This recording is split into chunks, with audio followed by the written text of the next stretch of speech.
want to welcome all the streamers. Thank you guys for being here.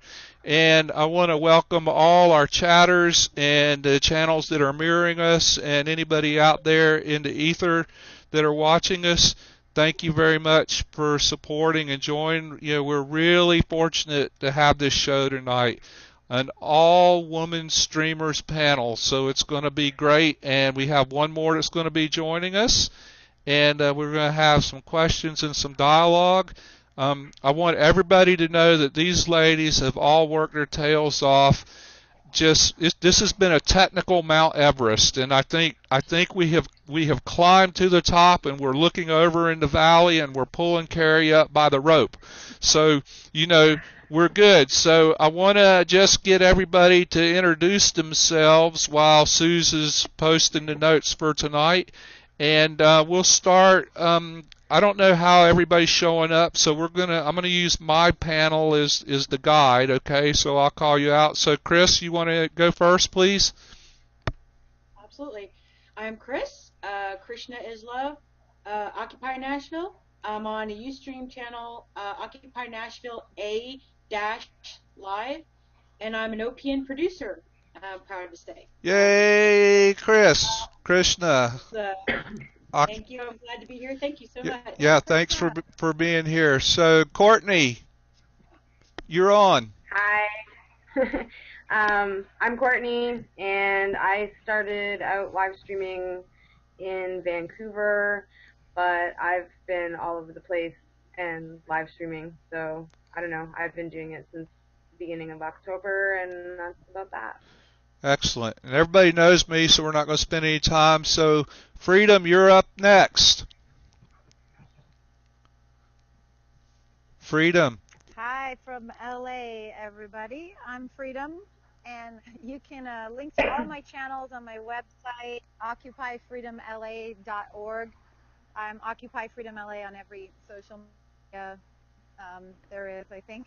And I've been streaming, starting in Occupy LA in mid-November, and traveling around the country, streaming national actions, and loving every minute of it. Excellent. And we all should know that Freedom is coming to us via... Thanks for having me, Mark. And thank you. Oh, sure. Freedom's coming to us via the magic of iPhone. Yes, it's true. I just wanted to say thank you for hosting an all-women's, panel. I think we need more women's voices in media, so I really appreciate you, having the idea and making it happen. Well, thank you for being here. We had a big adventure getting Freedom geared up and on, but it worked out, and that we all learned something, so it's good. So, Lippy, you're on Stack. Hi, I'm Lippy Lulu. I am with www.livestream.com/OccupyEarth. I'm on their team.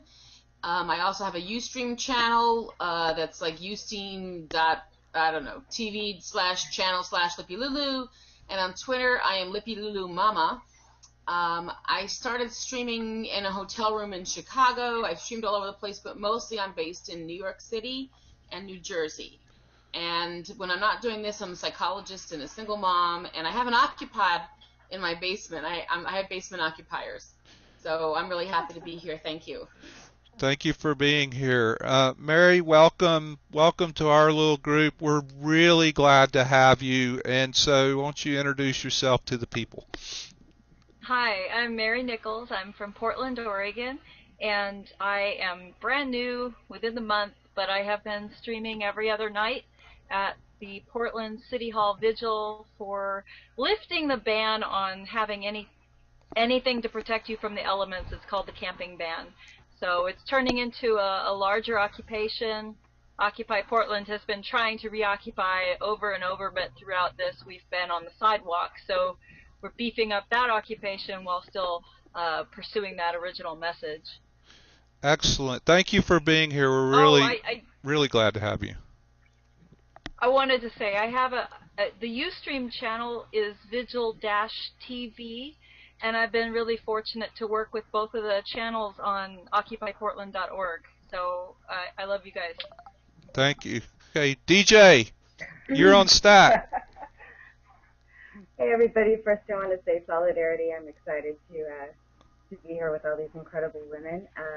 My name is DJ VJ Girl. I started out streaming at Occupy Tacoma, I think back in October or maybe November, and kind of got sucked into it. I actually never wanted to be in front of the camera, but I actually really enjoyed it, and I love the fact that my cat's going to go crazy, that it connected kind of a smaller camp with a larger occupation in the movement.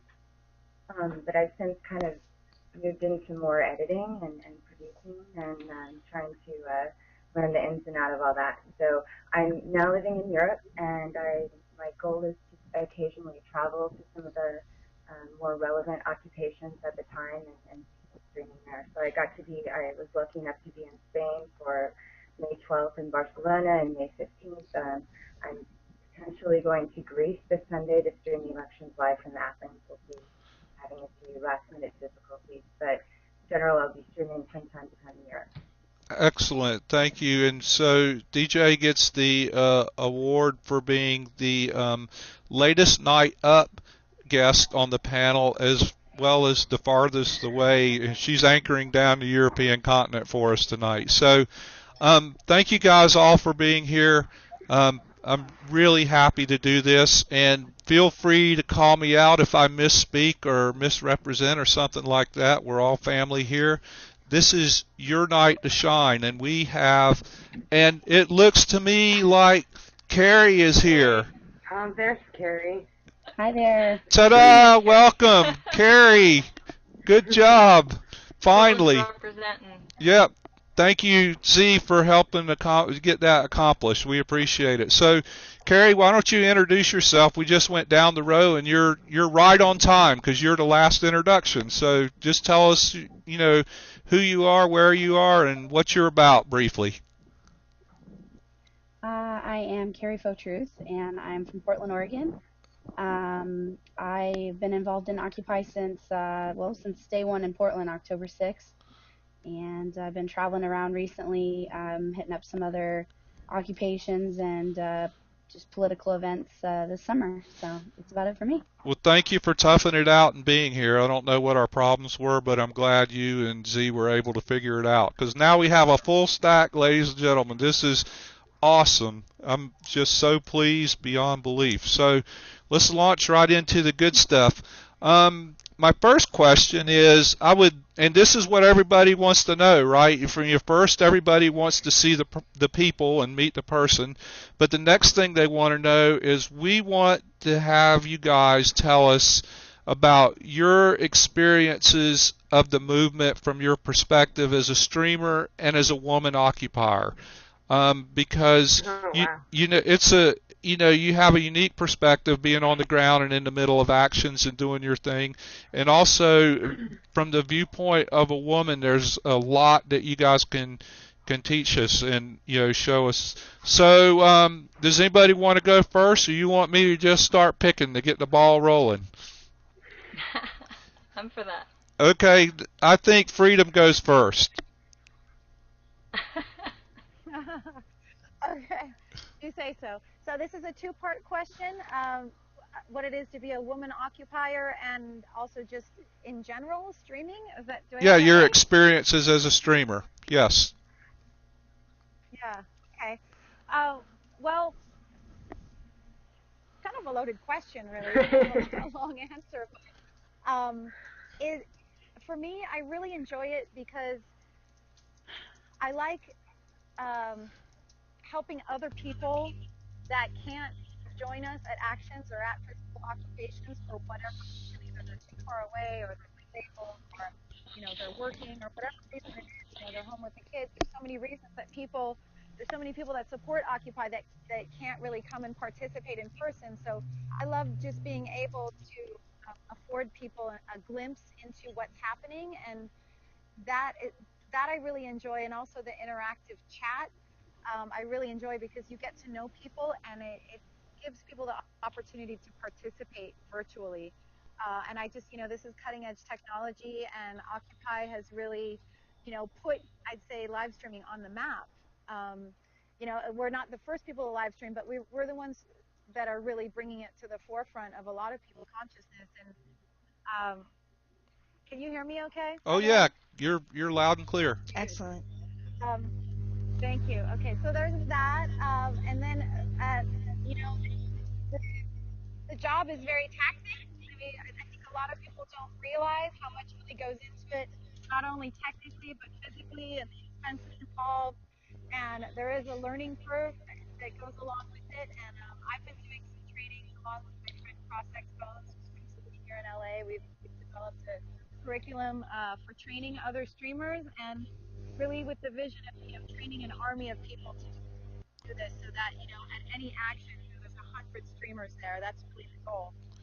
And then trying to keep my answers brief because I could really talk about this forever. But the other piece about being a woman is, in LA we actually have 3 female streamers, and there's a handful of women, and here we are, a bunch of us, but just like the rest of the media world, it's predominantly dominated by men. So I really love seeing these women, rising up to the occasion and showing up. And the job is dangerous at times, as we all know. And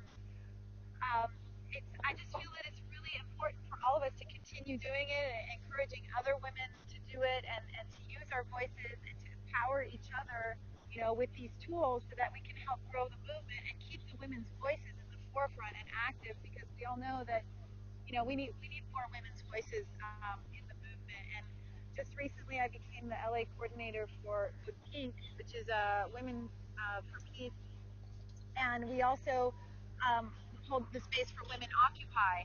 So really trying to give space for women to have a voice and a safe space to converse in the movement and build space for that. So that's my answer.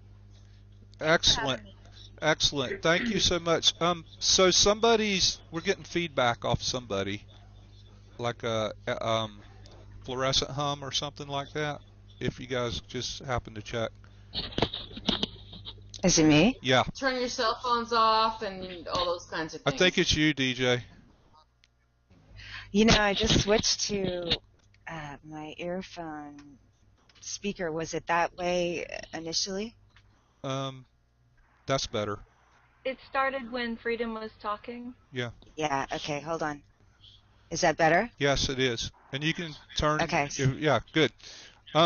So Okay. so since we got you up on the big screen, you want to go next, DJ? So I'll repeat. No, I'll repeat the question. Right? Yeah.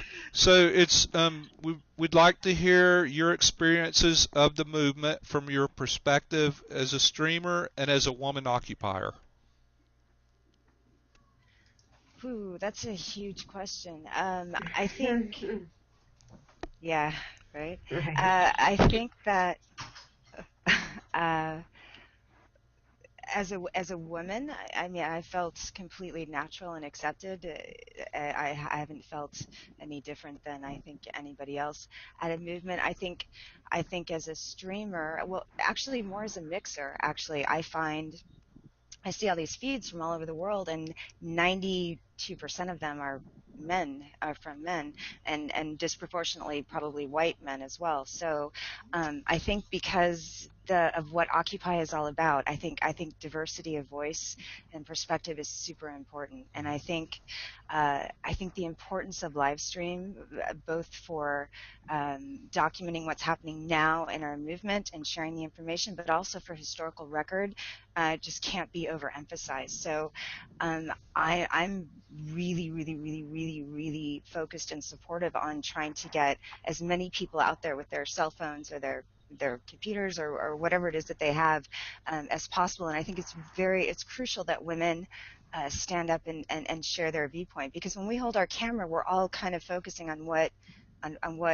interests us and what our perspective is. You just naturally are going to follow what you see as interesting. So when we interweave all of us with different backgrounds and different genders and different political beliefs, et cetera, and we weave this tapestry of different streams, different styles, different viewpoints, different perspectives, we do the movement a huge service. We include more people in the 99 who may not initially think of themselves as an Occupy type person. My cat is going insane. we diversify it and we record it in a more real way. So I was listening to. I'm a big researcher, so I was kind of checking out a few things that were going on with women, especially because in the last few weeks we've seen a lot of female-oriented protests and actions. Like in Turkey last week, the feminists like took over the country and didn't allow the men in the streets, and had this. It was really, really cool. They had this really big protest, and it wasn't anti-male. It was just pro-feminist, and they had asked the men to stay away because they wanted to do it on their own, which was, it's really cool to see. And in Mexico and in Spain, you're seeing it. In Canada, you saw the females get naked, because they wanted to address transparency in the government. And I it would be impossible for Occupy Wall Street to exist and move forward without taking into account and representing the concerns of women, and especially in these times of attack. Women are 53% of the entire world's population, so we're actually the majority, and women's issues, are clearly pretty often marginalized. So I think I heard a great quote today, which was, what was it? Wall Street, I think it was Wall Street personifies patriarchy in a lot of ways. And so I think one of the ways we can combat that, and maybe some of the new tools we can develop to fight that, might be exploring more feminist perspectives. So Excellent, yay, excellent. And that's I about agree it. with And everything you're saying. Yeah, and I personally feel very supported and very respected in the movement. I'm sure other people may have different perspectives, but I've never really had any problems. As a woman, I can say that the first time I got attacked by a police officer in a protest, it was a little traumatic because I'd actually never been touched so violently, by a guy ever, and so that was a very kind of hardcore growing experience for me. But I'm sure it's no less traumatic for a guy. So violence sucks. Yep. All right, Violence I'm done. sucks. Good. Thank you very Yeah. much. Carrie, you want to weigh in on this next? Your experiences from your perspective as a streamer and a woman occupier. Sure. I would say that my experience as a woman occupier came first. I lived in the camp at Occupy Portland for the whole time we had a camp, and I didn't really start streaming until probably the week before our camp was kicked out. So, as a woman occupier, I had some issues with safety myself. Living at camp by myself, at some point my tent was robbed and I had all my things taken. I was physically assaulted and sort of threatened a few different occasions. We had problems with drugs in camp, and I was sort of outspoken about that issue, about not having drugs at camp, and so that made me a target. But I found that the media, I was used to being in front of the camera. I initially joined as a social media liaison and then the press team. So I ended up being in front of the camera a lot, trying to talk to mainstream media and put out the rumor fires and that sort of thing. So making the transition to being a streamer was very, very different for me. Being behind the camera and being able to show people a new perspective, I guess. And it seems maybe strange, but I never really considered until I got the invite for this, the fact that I was a woman streamer, and it didn't really occur to me.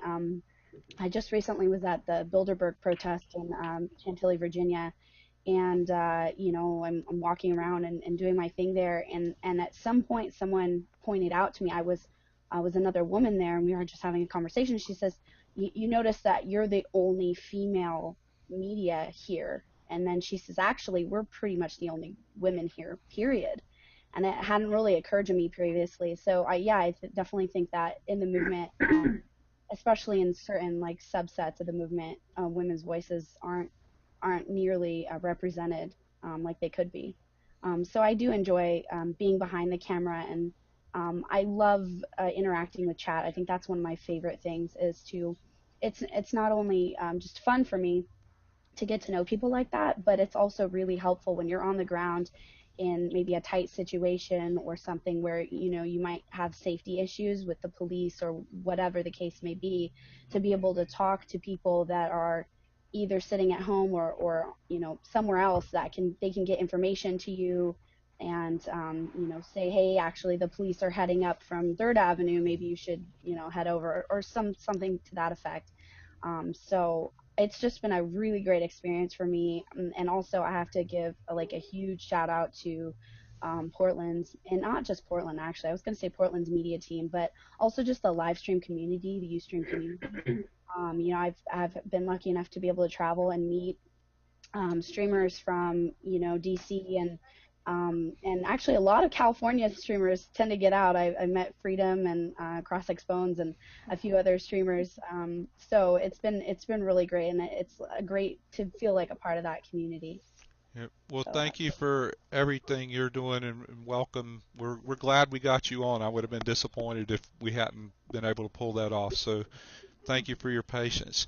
So Mary Nichols, I would love for you to speak up a little bit, and tell Hi, us. I just want to say I saw Carrie, and you did a great job at NATO. thank you. You guys Yeah, rock it appreciate everywhere it you very go, much. Can the chatters see the bottom stream where all of us are, or just the big picture? They see the I bottom. see both.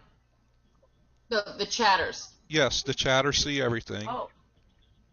So when I'm eating a hamburger, they see it. Yes. Mhm. Got it. Okay. So many people are wondering what kind of Go ahead, hamburger Mary. that is. Bob Klein wants to know, is that an organic, Cold free old range? hamburger. Yeah. So Mary, back to you. We all know it's Well, I have a different perspective because I'm kind of in this specialty zone, but I expect that soon we're going to grow quite a bit down at the Vigil, and it's going to be a little bit more representative of what we had at Chapman Lonsdale Camp, because we're trying to get some carts together for an actual info and all of these other like art and community needs and things that we had at camp. So that's going to diversify a lot. But at the vigil itself, my duty was to support the people who were occupying at the camp, because they were the basis of the whole movement. So despite the fact I didn't live at the camp, 10 days into it, when I was free from my other obligation, I was trying to support as much as possible. And so my heart broke when it disbanded, because I didn't realize that half of the people there, and I'm including, the politically active folks, were houseless. And so that to me was something I could support. So that's why I've been doing what I've been doing, because like I said, we owed that entire camp, everybody there, whether they had a home that they left to go put their tent up, or didn't have a home at all. They're the basis of the movement that to me is going to save our country and ultimately the planet, because I come from a perspective of scientific threats to our biology, and I see our country going up in smoke, and Western science with it. So Occupy, and for me, Occupy Portland, because our vigil sometimes was the only thing that seemed kind of hanging on in periods, like when one camp would get beat up, there would be the vigil is still the vigil, but we had some bad times, and it's not a safe space. I've just over and over, I have to put in more and more time to try to do what I can, and I think we're about to get the kind of support and lay the groundwork for a really nice chance at a safe space, because what I heard Carrie say about the danger that we experienced at camp, I'm experiencing that personally on a micro level, but I'm seeing people who are vulnerable to begin with coming there, because they're not able to sleep a night without being awakened by police. And that's what our camping ban amounts to, is people getting awakened so frequently that they're suffering physically and mentally, and they come to us for refuge at like many people, did come to the Occupy Portland camp, and a lot of those people became politically involved afterwards. That's happening at the vigil as well. So I'm happy to go through these problems, but sometimes I'm feeling pretty alone, and only lately I've felt very supported. So it's good times coming up. Yeah. Well, Oh, that's. as a streamer, by the way, Mhm. I'm in a different situation because what I do is I interview people. But as a streamer being down there, I have a little bit of, I guess it makes me feel good to put this on camera because we need to hold folks accountable, and just having a camera even possibly on, despite the fact that there's a police station right there, there's security guards right there, there's cameras all around everywhere at City Hall, it still adds to that kind of, I don't know, that open freedom of knowing that you're safe, and so I like to add that. Well, thank you, and you are doing specialized work, but it's so important, and thank goodness you're there helping those folks out because like they're humans and everybody. I mean, my thing is we're working for social justice for all, and that's all inclusive. So thank you for your part. And they are occupiers. I mean, these, Yes. like I said, half of the people who made that camp, who made the movements, a lot of them were houseless. So this is just the particular sector of our occupiers I'm trying to help. Yep. Well, thank you for that. Courtney, you want to speak to those couple of questions real quick? Do you need me to repeat them? Yeah, I mean, no, I think I probably have a good handle on it. I 100% agree with what Carrie had said a few minutes ago about not really ever thinking about being a woman streamer or whatever. I was one of the first live streamers at Occupy Vancouver. We brought our stream up the very first day that we had camp on October 15th. My friend Anthony and I, and we had no idea what we were doing. And it was awesome. So for quite a while, I was frequently one of the only streamers, and definitely the only female streamer at Occupy Vancouver for a while. And then we started doing little workshops and teaching other people how to stream, and because I couldn't be there all the time, I lived out of town, and so I commuted by ferries and stuff to get to the city, and so I would go down and stay at camp when I could, but again, I didn't always feel safe at camp at night, so I would usually just go sleep in my van off site, and then be there kind of unless I was doing awake shifts with other people. Right. But we taught other people how to do it, and then we ended up having a lot of female streamers, and it was really great because we all tagged off on each other when we could, and it was just awesome. It was a great experience, and I've had the pleasure and the privilege to be able to travel to other occupies like New York and Oakland and San Francisco. And there's awesome streamers everywhere, and it's I do it for a historical document and to bring the truth to people who may not otherwise know about Livestream or Occupy. And my kids, it's really important for them to see what's going on and what I'm involved in. My kids watch the Yep. streams. They're familiar with a lot of the streamers, particularly Bella, because she's got that. Bella. Well, and Bella has Brownie, the little dog, right? And so my kids often talk about Bella and the dog, and they do chants, and they've watched Elizabeth's streams. They watched some of Freedom's stream when you were in NATO there, and so I mean they keep up on it because that's what we kind of do here, and I think it's really important to be able to empower other people to pick up their cameras and film, because we need the perspective in all areas as much as possible. So Well, yeah. thank you for all the work you're doing, and also your music show you treat us to and all that. It's great because so you're occupying in all kinds of ways, and it's a great example. And your kids are lucky. I mean, what an example! All of you guys that have kids, I'm just like so impressed because it's and some of the people I work with, what an example to have some of your family there out there trying to make the world a better place. It's great. So Courtney must have gotten tired of speaking and she popped off. So so she'll be back in a moment, hopefully. So Lippy, you're on Stack. Yes, I'm on Stack. What is it to be a woman live streamer? I think I have a slightly different perspective. And part of it may be age, though I'm not entirely sure about that. But I'm going to be perfectly honest. I think that my live streaming is not due to the need to get the word out and spread the word, or be there to document history or anything like that. My streaming is really intensely personal for me individually, as well as for the people who I stream.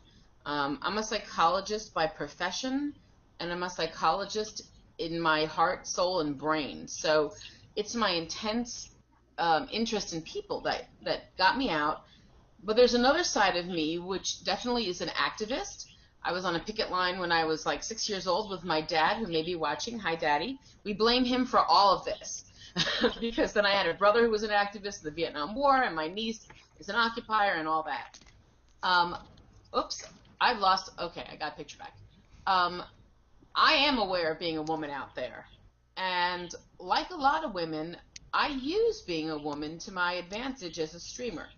Now, I'm not beautiful and hot like Freedom LA, but I've got this mother thing about me, I think, and people respond well to that. And it also gives me, I get some respect, at least most of the time, with the police and with people who I wouldn't expect to respond to me, usually do.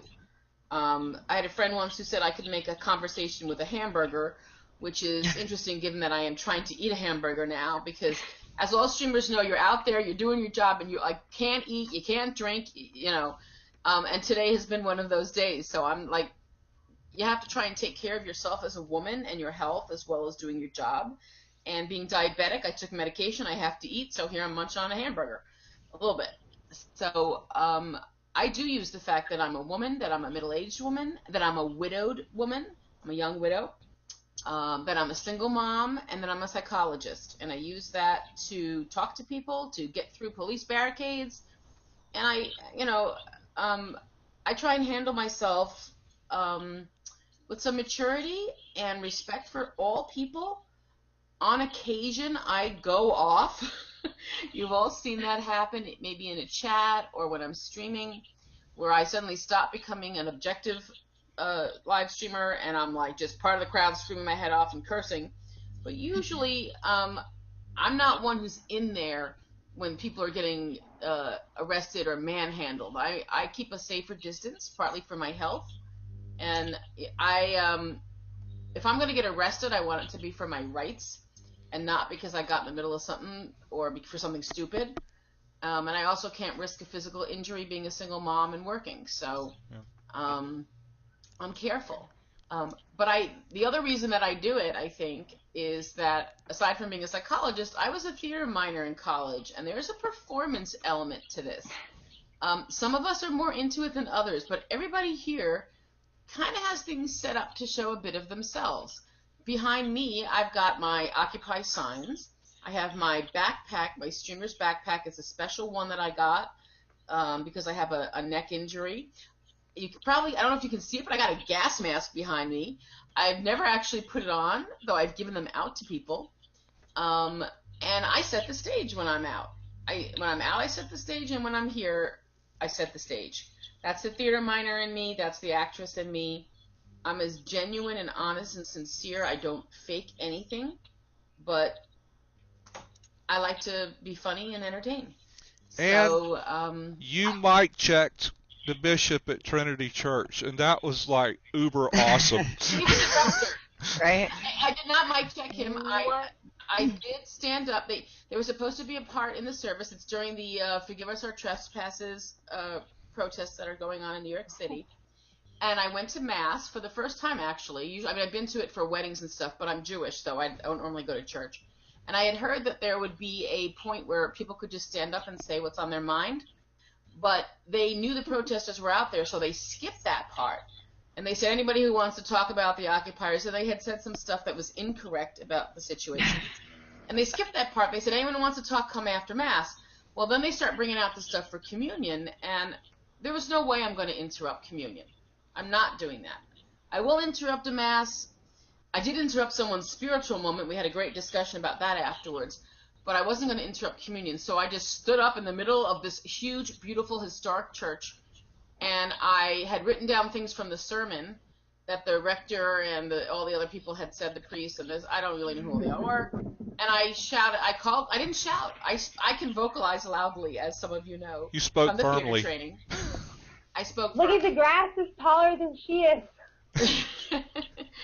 I just spoke the truth. I quoted some of the things from the sermon. I talked about, this was like my 30 seconds at most as they're ushering me out, and I'm making eye contact with the security, saying, "You don't have to worry about me. I'll be done in a minute, and I'll be out of here." And that's exactly what happened. Afterwards, there was a really cool dialogue with the church people and the occupiers. I don't know that anything was accomplished. Then they had a picnic on a gravesite next to the church. That was kind of weird, but it was a very, it was really special. This is a personal, occupying and being a live streamer is personal for me. It is bringing out a part of me that has been gone. I've had a lot of trauma in, I don't know how many years, the last 6 years of my life, and I'm better now. I'm happy and I'm strong. And we are fortunate to have you with us, so thank you very much. And we're really glad you're here, and thank you for the work you do. Chris, you want to wind up this little segment? Your perspective as a streamer and a woman occupier. I would love to. Thank you. Well, I'm from Nashville, and anybody who knows what's Nashville's small. Our occupation was small. We've been evicted. Of course, we're trying to recover from the eviction and from a lot of other internal hits that we've had.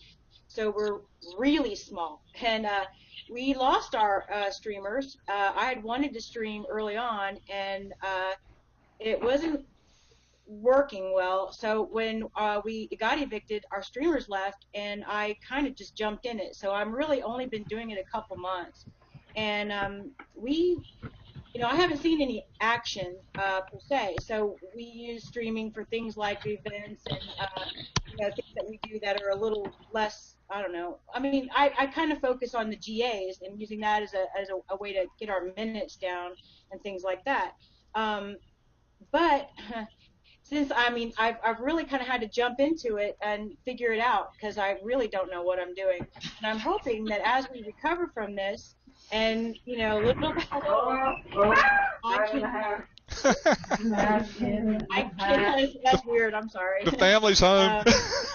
I know. Hi.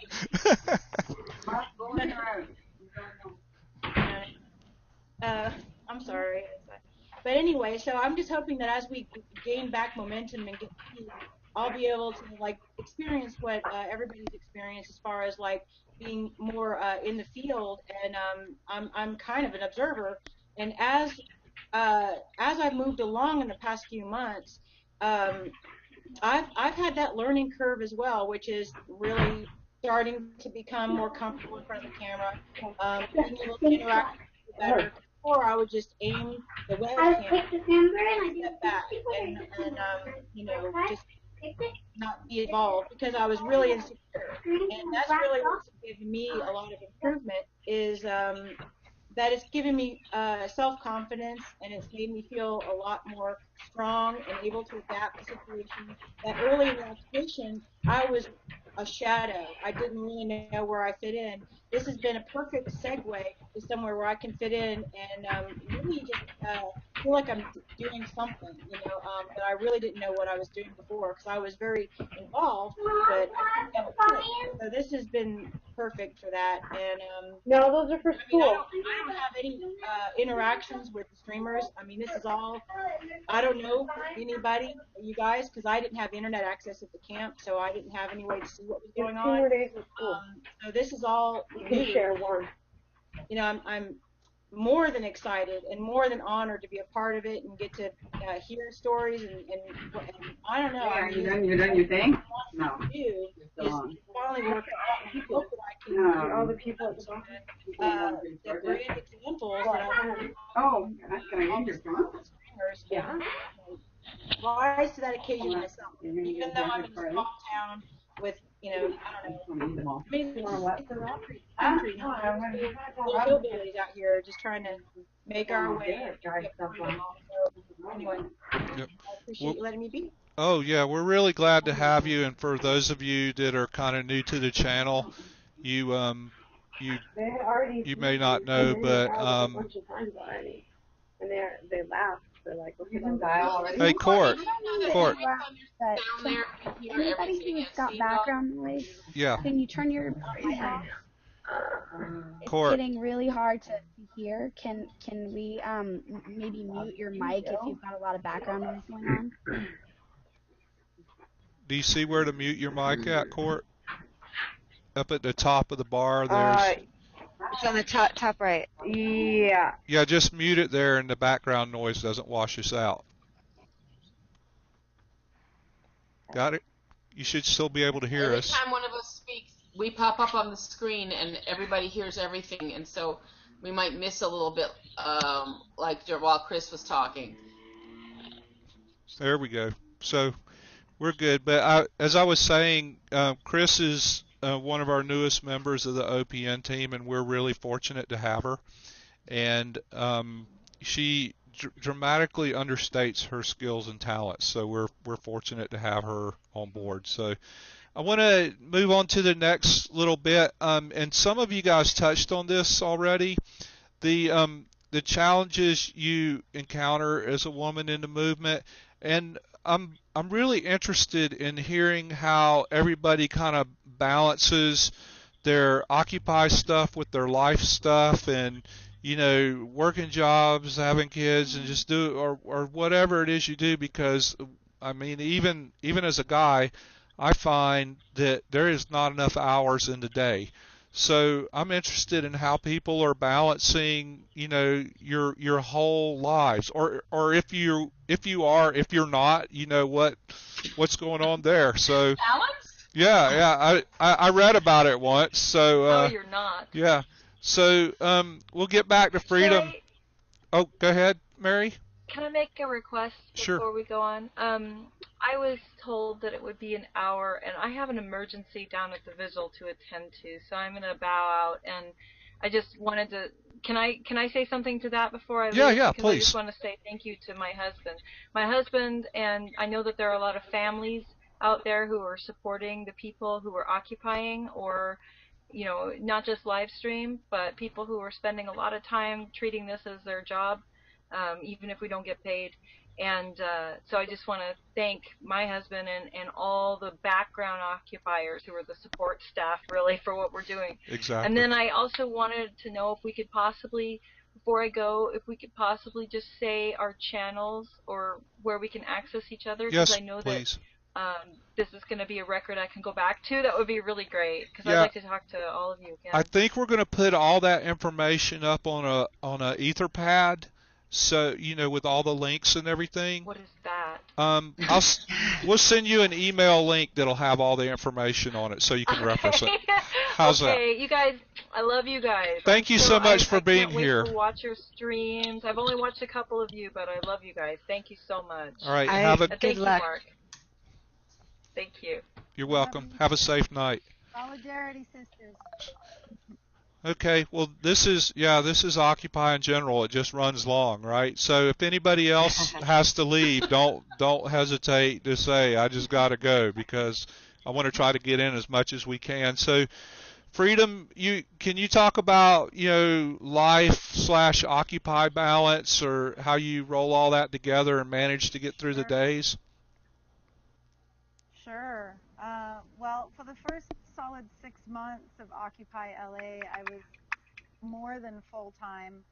I had 2 tents down at the camp, and would take the bus back and forth down there during the day. And I'm a single mom, So I would, come home at night and sleep at home at night, unless I didn't have my daughter, in which case I would be sleeping down at City Hall most of the time. But I'd spend every afternoon there, and just going back and forth. And I honestly, I don't know how I paid my rent during that time. I did almost get evicted.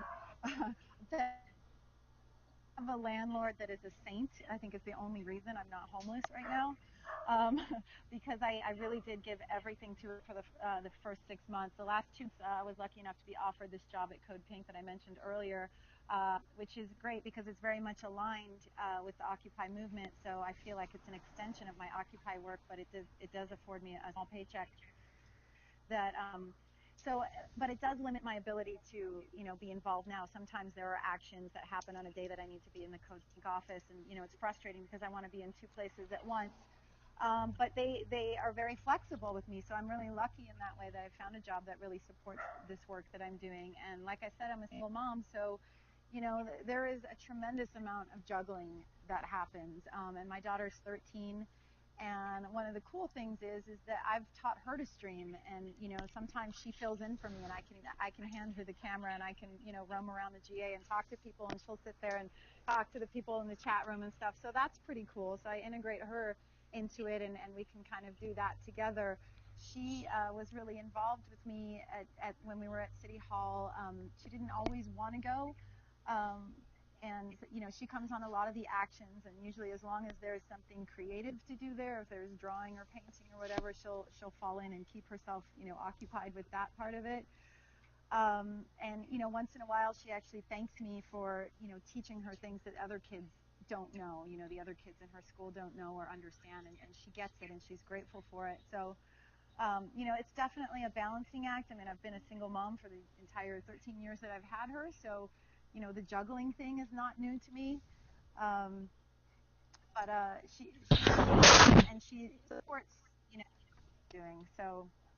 So that's my answer. Well, thank you. That was just really good because I love it when people um, have their kids along and the kids are there willingly and they're getting exposed to how we're going to try to change the world and all the things. So that's I mean excellent parenting there. I love that. And I want to give a shout out to Code Pink and Nancy Mancias if you're watching. You guys have always been really good supporters for OPN, and you guys promoted the heck out of this today, so thank you for that. And we're fortunate to have a relationship with you. So Courtney, I want to hear what you got to say next because we just had a good example of Occupy slash life balance. So how do you Yeah, juggle that? totally.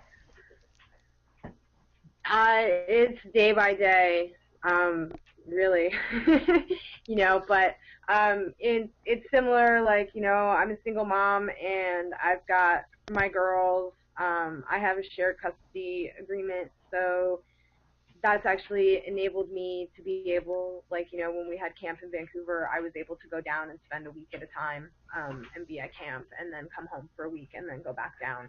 And so I would come home and do all of my online organizing and media stuff from home. So a lot of times I work remotely and stuff. But now we don't have a camp in Vancouver anymore. And so when I'm home, I'm with my kids and I, do the Livestreamers Roundtable on Sundays, which, by the way, I totally flailed on Sunday, so I apologize to everybody for that. And yeah, I just do what I can do, and my kids are involved when they can be involved. We live in a pretty small town. There's not really a lot of activism happening here, but when there are, we just go and we just do our own thing, like we've done the casserole night in our front yard and just us doing it, so we just do what we can. My kids are really into it. They're really interested about Occupy and about, some of the things that we talk about. And my older daughter is 10. She talks about it at school. She's got her buttons. She's really into it. So I don't hide it from them at all. They watch the streams with me when we're watching streams or when I'm doing, live tweeting from the streams or streamer support. They're here with me, and they know what's going on. So it's pretty awesome. Sometimes, you know, in situations like this where there's a lot of in and out and back and forth, and you know, like we have certain things, like on Sunday night they know is the streamers roundtable at 7 o'clock, so they know that we have dinner, and then it's like they can go and have their time to watch a movie or whatever, because I need to be able to concentrate. And Right. you know, I don't know, we just try to work together as a family so that we can all be doing what we need to be doing and what's important to us. There's great object lessons right there, working together as a family so we can get stuff done. I love that. DJ, your story's interesting because you started in Tacoma, now you're in France, and so you've obviously had to do a lot of juggling. Yeah, yeah, it's when I started, I was camping as well, and I don't know if Courtney, I don't know if Craig and Aaron got you guys started up in Vancouver. I don't even know if she can hear me. No. No, we started camp on October 15th, and myself and Anthony figured out how to live stream. Right on. We live streamed in a little tiny chair, huddled. The good old days. Yeah, totally. Yeah, so we had at our camp, I think it was, I don't know, a week or two after the 15th, some people from Occupy Wall Street came through and kind of showed us what to do, and for whatever reason, I guess nobody really remembered how to do it, but me. So that's how the whole thing started, and we would just, whenever I had my computer with me, we would stream and blah blah blah. So that's how I got sucked into it. And then when I knew I was moving to Europe, I was really torn about leaving Occupy. Like, I'm really thinking this is important for America right now. So I just wanted to contribute some way from here, and that's kind of how I continued on with the streaming.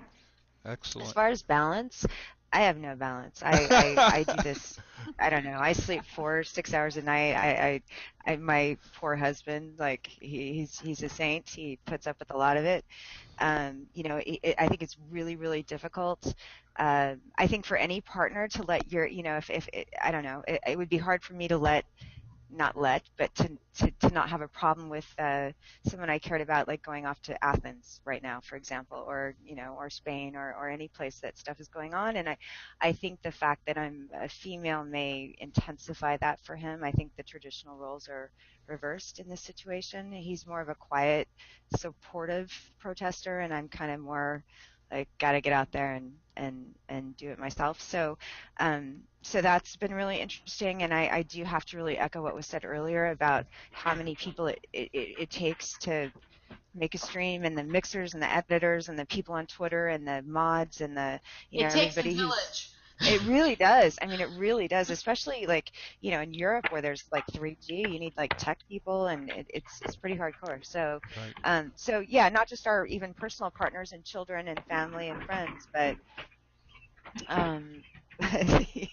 Courtney, what are you doing? I had to let the dog out. Courtney's practicing life occupied balance. I can tell. It's good. Yeah. It's great. Multitasking. Yeah. So yeah. Balance is all relative, though, right? I mean, no rest for the wicked is what I always say. Right. And I want to, I don't. You touched on, your spouse, and I just, and you have the kids and all that. I just want to say that Mrs. Artister is being a pretty good sport about it too, because I spend all my waking hours that I'm not at my day job, I spend doing this, and it just, as you all know, it takes up a lot of time, and she's been a good support and very supportive, and she does her part, but she does it quietly, so I'm grateful to that too. And I think I've always wanted to do a show on occu-spouses / occu-partners, occu-families, because I think that would be great fun. But thank you for that. Then you can tell us about that. How do you balance? Because you're working as a working clinical psychologist, and you have an Occupod, and you're streaming. And so how do you get all that done in a day? Like others have said, I have no balance. it's the one thing that I really need to work on in my life. Um, because I'm a single mom, but there is no dad. The dad died. So I'm a single mom, but it does take a village, and I have some really special people behind me.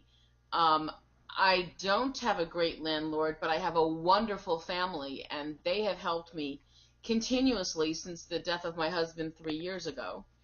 And now I have even more help because I have an Occupod. And my Occupod consists of myself, my 15-year-old daughter, who doesn't really get involved except that she brought me my hamburger. She makes sure she's taking care of the dogs. She's making sure things are okay so I can do my thing. She respects it, but she's 15 years old and she's more into her boyfriend than she is into Occupy, except that she's reading Animal Farm by George Orwell right now. And we read the first chapter together, and it is the story of Occupy. I mean, I think we should do a public reading of it in Zuccotti Park. That's how moving it was. So she gets it, but she's not involved. But I have my parents as great supporters. They might be watching. I have a niece who's an occupier. My sister helps me. And my Occupod, which is my daughter, and Sean Williams and Robert Wade Jr. from Occupy Tacoma, who love Fiji Girl. Is a great friend of theirs, and they moved cross country to be here in my house, and they helped me so much to get that balance, because I would come home from work. I'm a private practice psychologist. I'd come home at 7:30 at night, and it used to be that I'd order a pizza, or I eat peanut butter and cereal or Chinese food, or because I'm in New York, so you just dial up and the food comes. Well, now I come home and often there's a healthy meal. Usually there's a healthy meal, and I can't begin to thank them enough, because I'm diabetic. I need to take care of my health. I need to take care of my daughter's health. So it takes a lot to get that balance. So that's kind of how I do it. I'm learning to ask for help. I am as a help giver, I am the worst help getter in terms of I'll ask people for physical help. Can you carry this out? Can you take the trash out? But the emotional support or other things that I might need help with, I'm terrible at it, and I'm learning. So I hope to get more balance. One thing that gives me some balance when I'm out occupying and healthy, and we're on a really good march, like May Day or one of the spring trainings in New York City, and it's like miles and miles. It's exercise. I need to exercise more. That would give much better balance in my life. And so Occupy is actually helping me get balance at the same time that it draws me away sometimes from my work and other things that I need to do, which there are, I can't even list how many. Yeah. So It's not your fault, and you're not alone. I think that's clear, because we all have the same kind of deal going on. Chris, balance. Is there any? It's like a high wire act most of the time. Yeah, but I mean, I'm lucky. I'm single. I've never had children. I mean, I don't know, lucky. I guess that's perspective. It depends on who you are. I mean, I feel lucky, I guess, because I have I have a lot of advantages. I don't have to worry about anybody but myself. I can be very selfish and try to turn that over as much as I can to the movement. I consider it a full-time job. I consider streaming a responsibility that I hold very highly, and uh, it's like it very much. It's hard to ask for help. I'm rather alone because I'm the only streamer and kind of just the only tech media person because we're small. But at the same time, it's a lot of pressure. So I really try to uh, I become the Tao, and I just meditate a lot and things like that. And I'm very lucky too. I have a very big supporter, my mod and everything. Go on go. She's my rock, and I wouldn't be here. I wouldn't be doing anything without her. So props. Go on go. You rule, and thank you so much. And thank everybody. I'm going to thank you all over and over again, so get used to it. All right. You. Oh, which reminds me, I forgot to thank Occupy Earth because I couldn't do any of this without them. Especially, I'm like opinionated, who taught me, just gets me going all the time. Tech support, amazing. Yep, Sorry, the didn't whole mean to no, the interrupt whole you. Earth crew over there, they're good people, and a bunch of them are in the chat tonight, so that's good. I love you.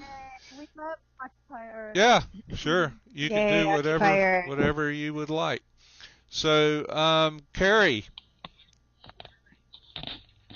what's your Balance. yeah? Do you have it? Do you seek it? Do you need it? Um, in the beginning, my life was sort of in a perfect storm. When Occupy started in Portland, I was 6 days out of an 11-year relationship. I also was lucky enough that my adopted son is now college age, so he was out of the house, and I just sort of threw myself into Occupy full on. Um, I also was lucky enough to have a remote job that I was working on the computer, so I could do it from the camp as long as we had power. And if we didn't, I went to the Starbucks or wherever I could. The universities nearby, and I would plug in there. So I was lucky enough to have just sort of a lifestyle that permitted it. Since then, I'm sort of involved with somebody who's more into the movement. So that's helpful, and my ex has been really supportive. Taking care of the house and things when I've been gone, especially on long trips and that sort of thing. I have a lot of animals. If you guys don't know, I have a lot of animals, so there is that.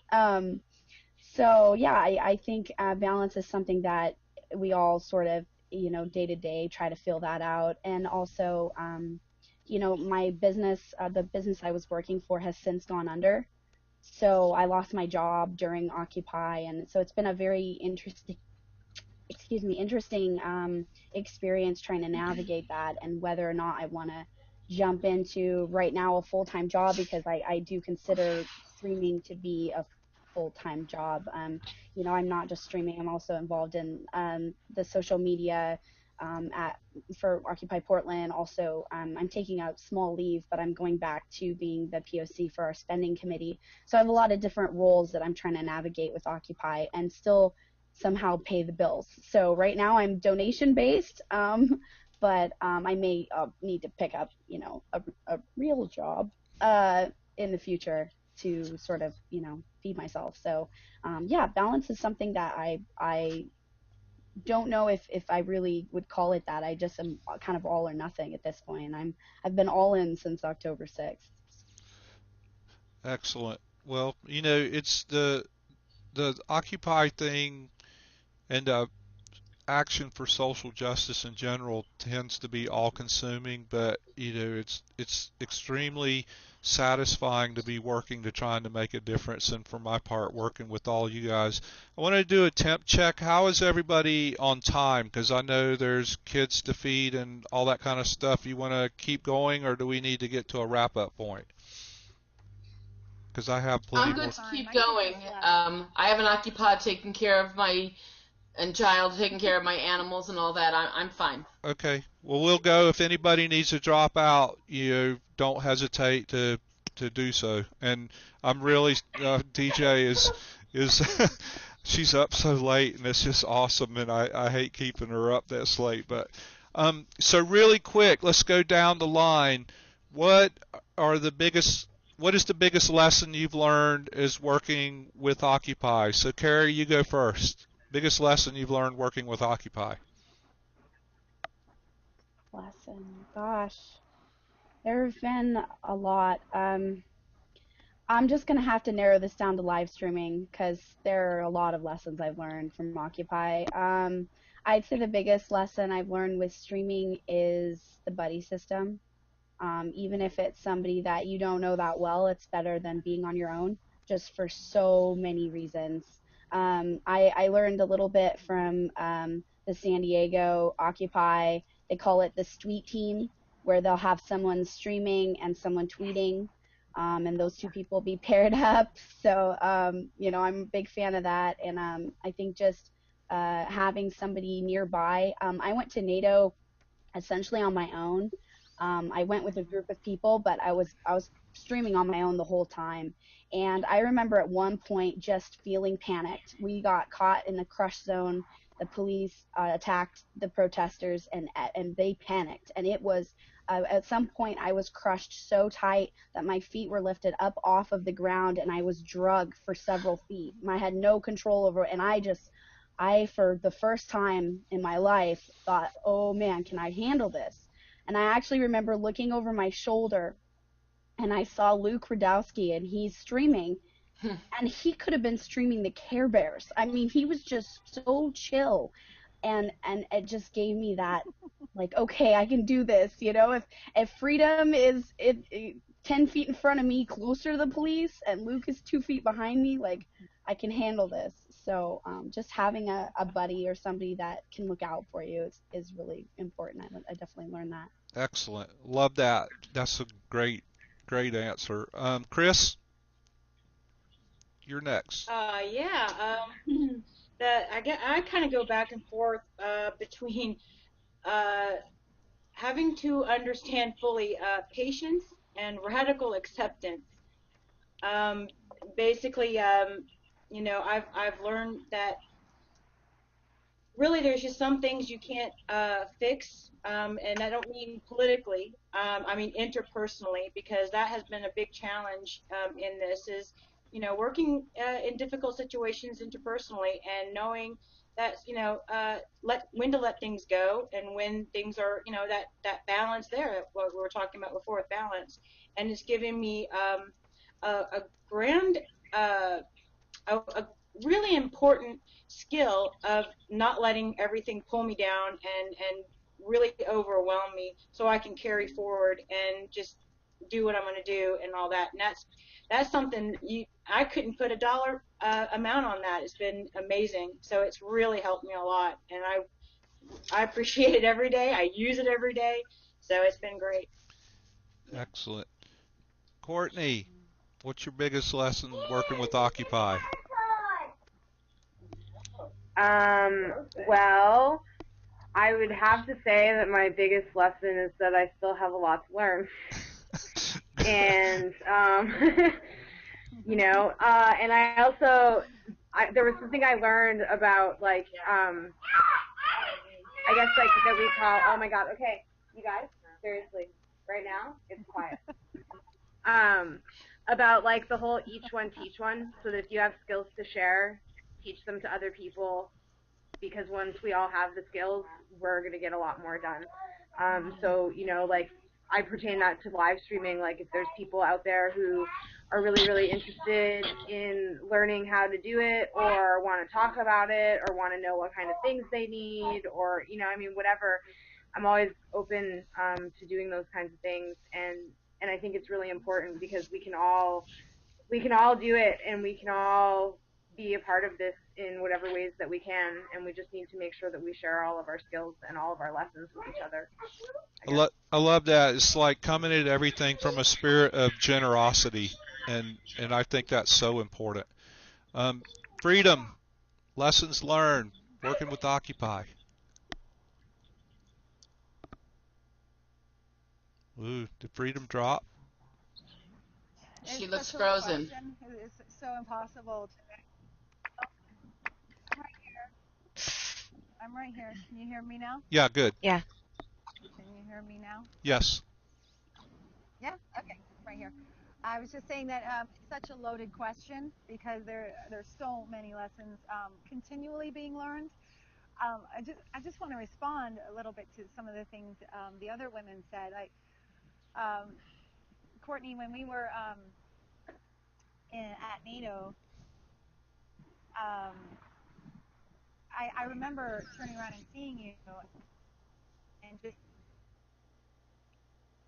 being happy to live through that experience together. Can you guys hear me? Yep.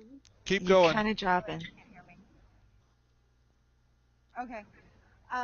And in terms of the buddy system, I agree, it is so important. I've had trouble, you know, keeping buddies, because I tend to just run around and lose them.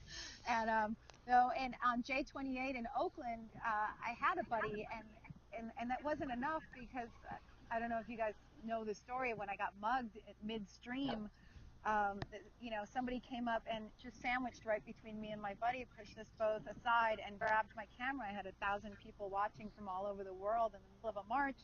And somebody, ran by and grabbed my camera. So even the buddy system, didn't protect me in that instant. So that's one thing.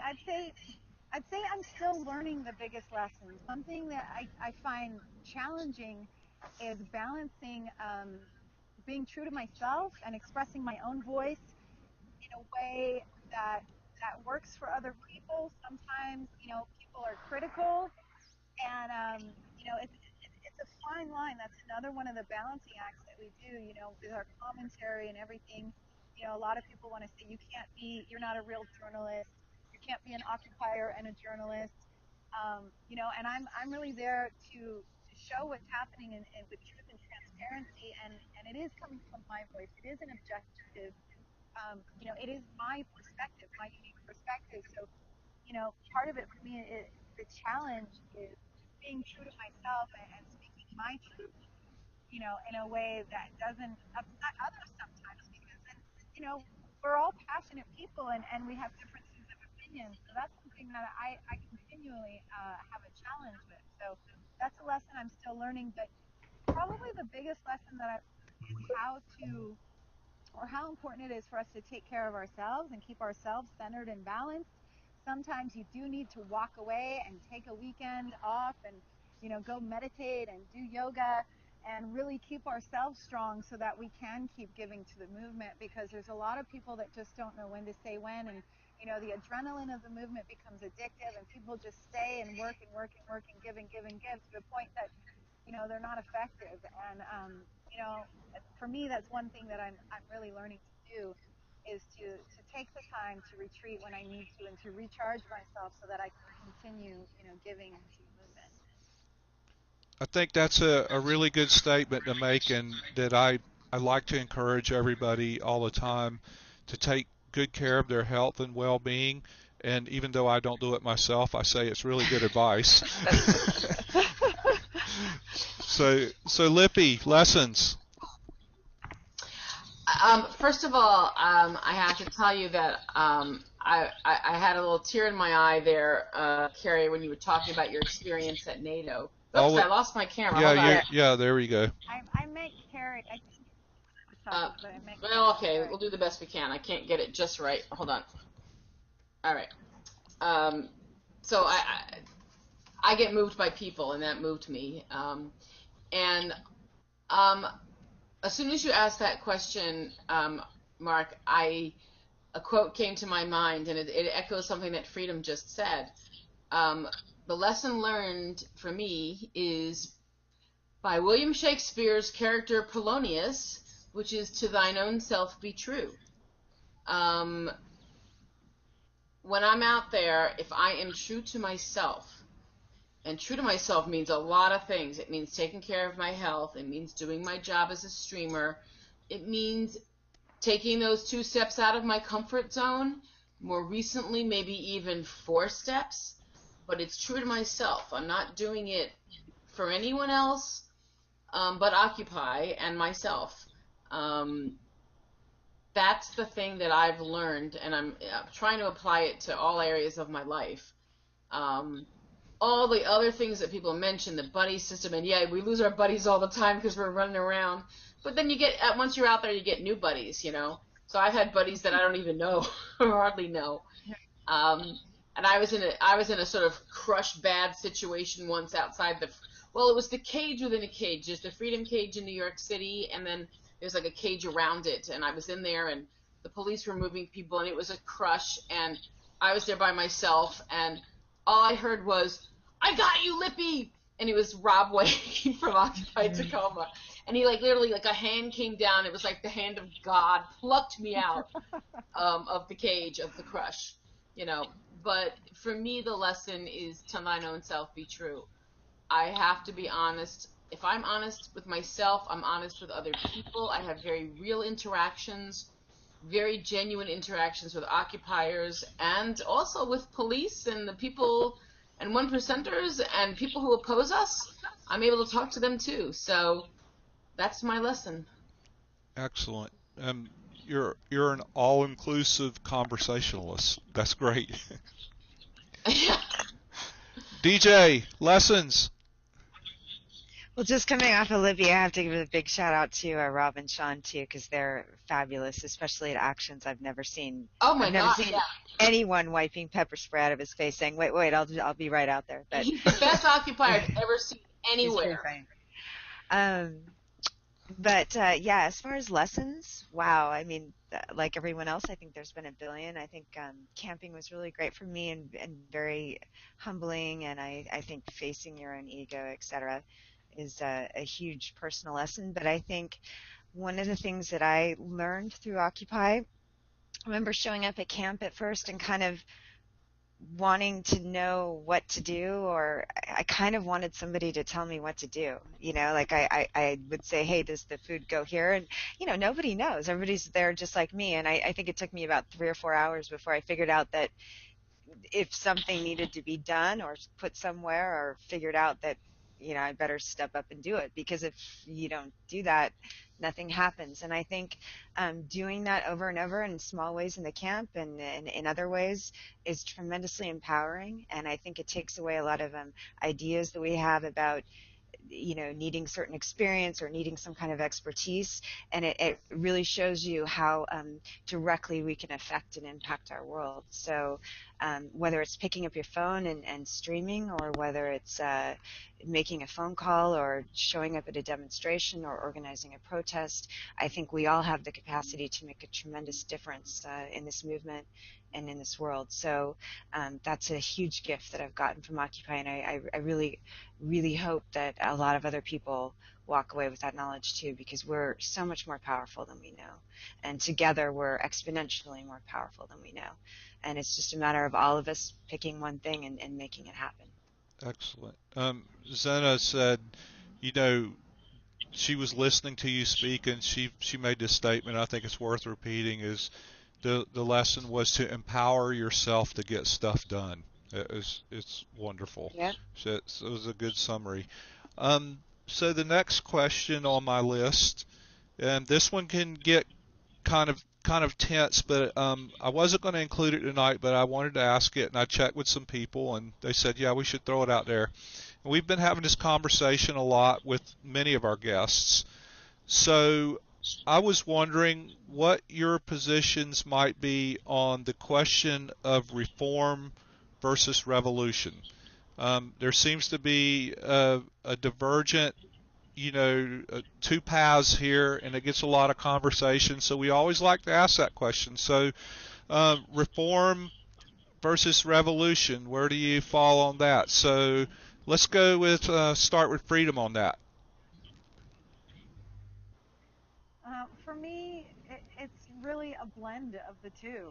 I don't really care to elaborate right now, to tell you the truth, but I'm Okay. just going to leave it at it's a blend of the two for me. Okay. Very good. Carrie? If I had to choose, I would say I fall a little bit more on the side of revolution, but I think there's sort of a continuum, and you have to pick where you fall along that. I also don't. I think that it's. I am a reformist in a lot of ways, and I still believe in voting, although I know there is voter fraud. I still believe in participating in the system a lot of ways that we still can. And I feel like sometimes in Occupy, that point of view is sort of minimized, and I've been sort of attacked on that previously. So, I still think that there are if I still think that the system is, although very broken, although there is a lot of things we need to change. I'm not an anarchist in its true form. I do think there needs to be a serious revolution in this country, but I don't. I still believe that there are a lot of things we can do within the system right now. So I think absolute power corrupts absolutely, and that's why we need to have a system of checks and balances. Whether or not we have that right now, I don't think we do, but I guess that's where I'll have to leave it. DJ? Reform versus revolution? I would have to say I'm a bit more radical, and I don't know that I personally. I respect everyone else's opinion, but I don't know that I personally believe that reform is even possible anymore. I do, however, think it is important to try every avenue that we can um, to improve things. If nothing else, it exposes and highlights the fact that reform may not be possible. So, we have to try every avenue open to us, but global revolution. Exactly. Lippy? Nonviolent revolution. It's a change for me. I used to be a reformist.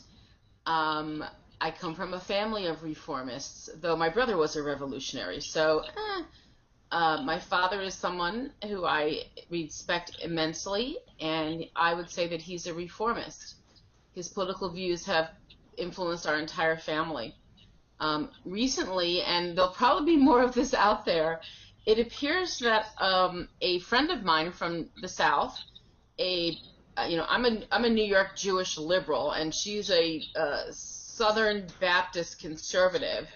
But apparently, the two of us on Facebook are running for president under a party we made up called Common Sense. And I guess that means that we think we can make a difference. And my father is really upset and pissed off because my brother in California wrote in my name on an absentee ballot in the primaries. And he's afraid I'm taking votes away from Obama. And I guess who knows? I don't really think so. I suppose me and this one woman, her name is Gina, we could be taking votes away from Obama and Romney. I right now don't think it makes a difference. Now, maybe if we had the right reforms, it would make a difference. Right now, I don't think it makes a difference. It's more important for me to get the voice of the values of Occupy out there, which this woman and I, who come from vastly different worlds, what we have in common is we both adopted from Russia at the same time. That's how I know her.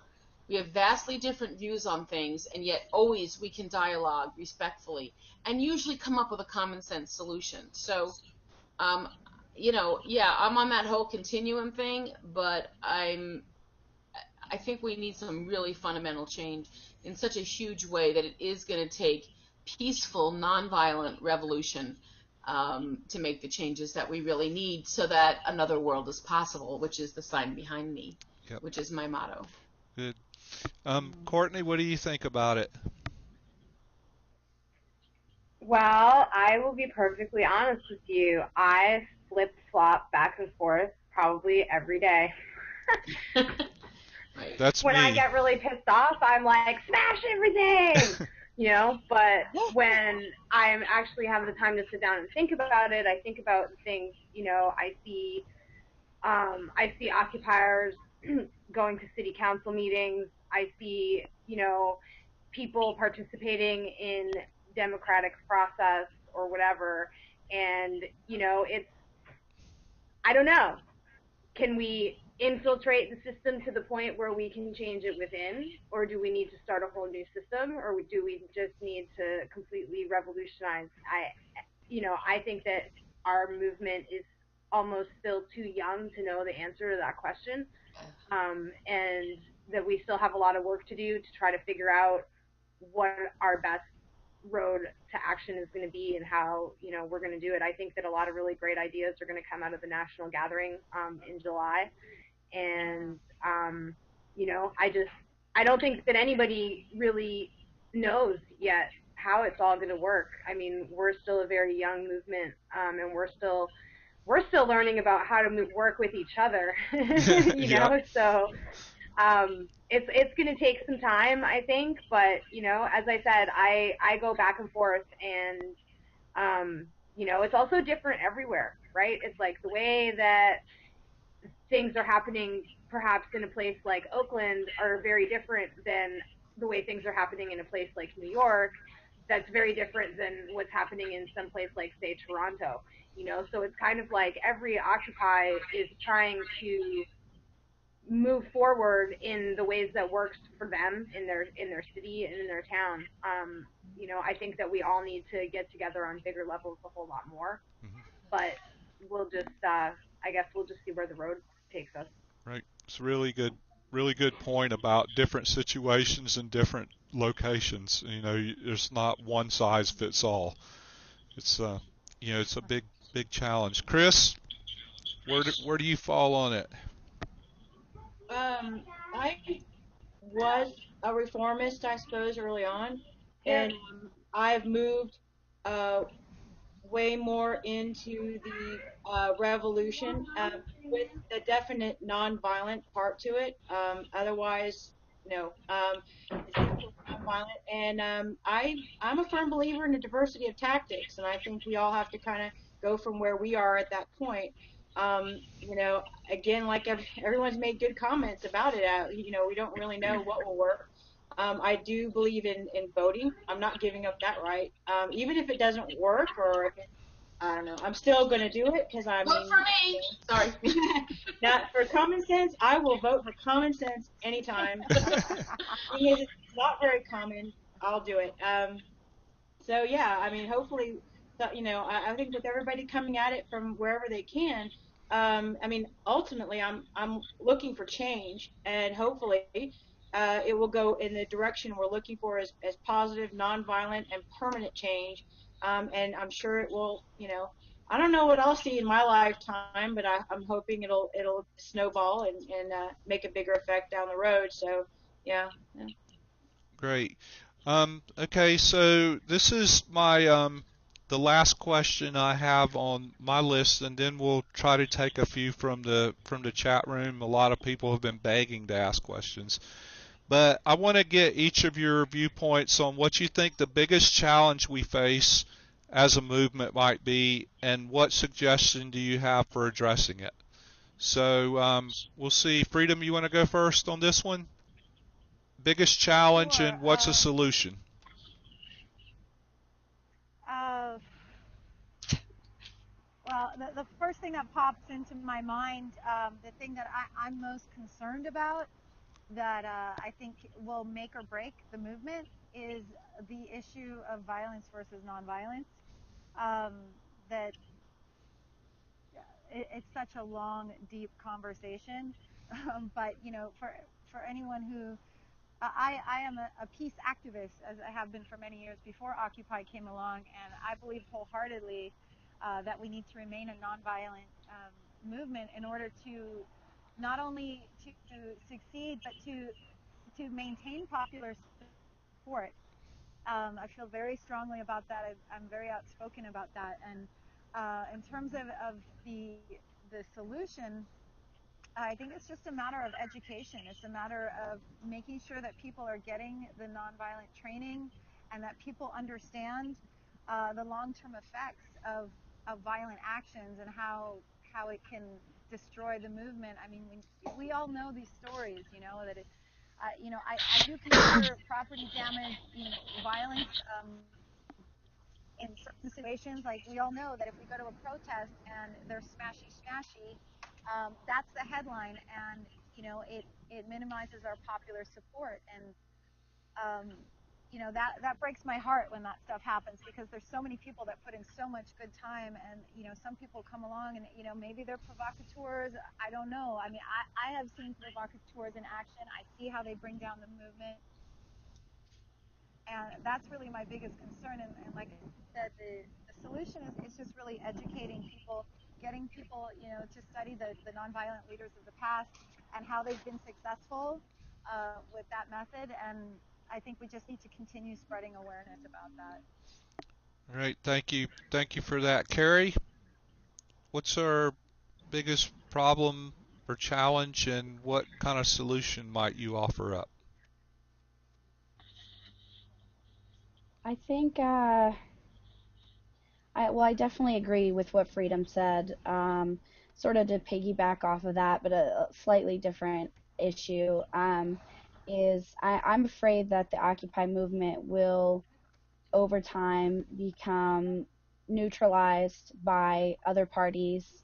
I don't know if co-opted is definitely like necessarily the word, but definitely minimized by mainstream media, and I think that we can, I guess the solution to that would be to look at successful movements of the past, successful nonviolent protest, and to emulate some of that, and to look at other movements that have been either co-opted or their effect minimized. I think that we could learn a lot from the Vietnam War movement, the civil rights movement, the hippie movement. There's a lot of lessons of the past that I think that maybe some of us younger occupiers haven't necessarily studied. So I think it's really important. I was lucky enough to go to a camp that was sponsored by I think the First Unitarian Church here in Portland, and they paid for a camp and brought a lot of us occupiers there, and we did a weekend session of nonviolent, de-escalation training and civil rights, sort of orienting ourselves with how that nonviolent protests can be successful. So I think that that's something we really need to continue to have those discussions and continue to learn as we go along. This is a very different landscape than it was back then, especially with the Patriot Act and with a lot of other, the danger of being involved in protest, I feel is greater than it was in the past, as far as being, it being legal to lock you away for something as simple as protest, or being a media person in that. But I definitely think there are some lessons of the past that we can move forward with. So education is a pretty key component of that. Great. The whole purpose of OPN is education and information, so we can have these kinds of conversations. So I'm really thrilled that people are bringing that up and that we can participate in those together. Chris, what do you think our biggest challenge is, and what kind of solution? I was gonna ditto and second everything Freedom says, and now I kind of want to ditto and second everything that Carrie says.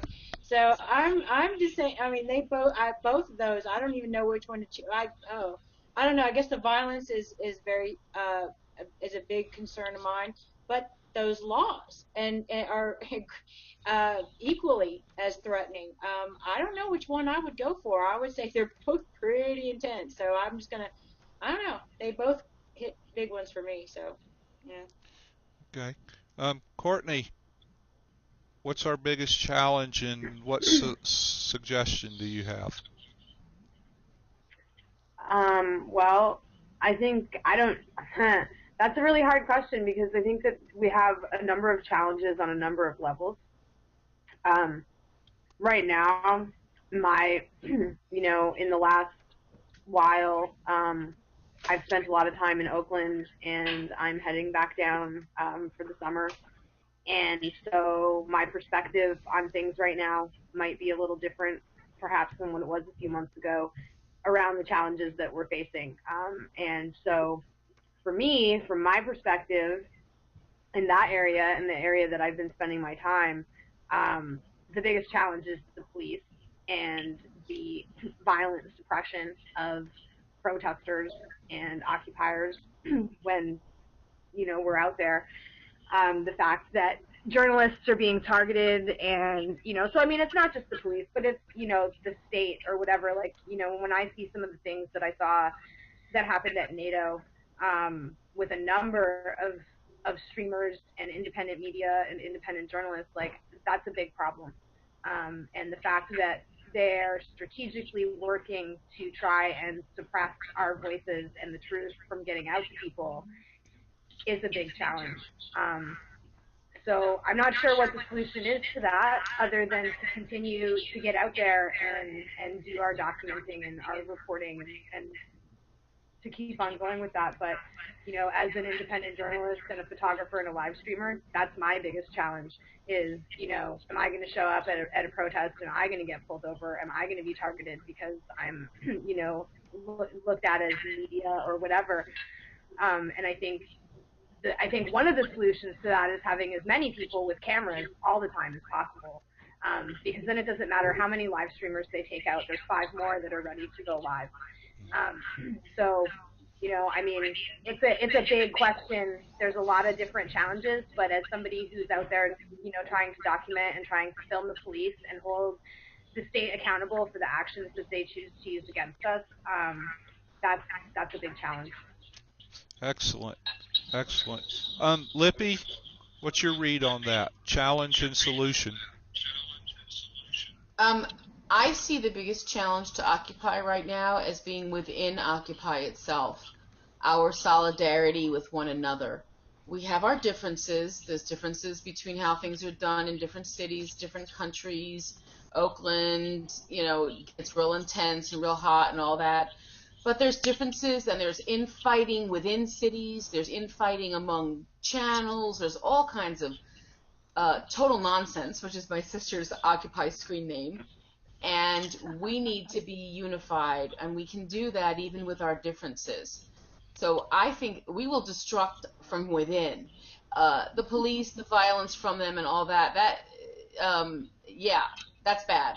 But if we don't stay strong from within, we're in really big trouble. So that's the thing that I see. But I did also want to comment on what Freedom began with, which is about the whole nonviolence thing, and everyone's talked about it. One way is once we understand civil disobedience, we also understand civility towards each other, and that will help our movement. Civil disobedience means that you are disobedient, but you are civil about it.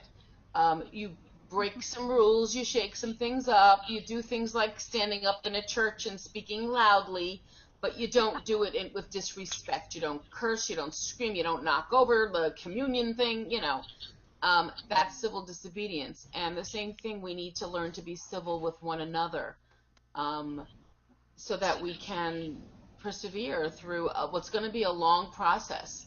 And right now, I think people are really tired. People are really burned out, and when that happens, you become uncivil and you fight with each other, or you disappear, you drop out. So solidarity is the thing that I think is our challenge right now at this moment. And a good point you made that it's going to be a long haul. So we all have to be in it for the long haul.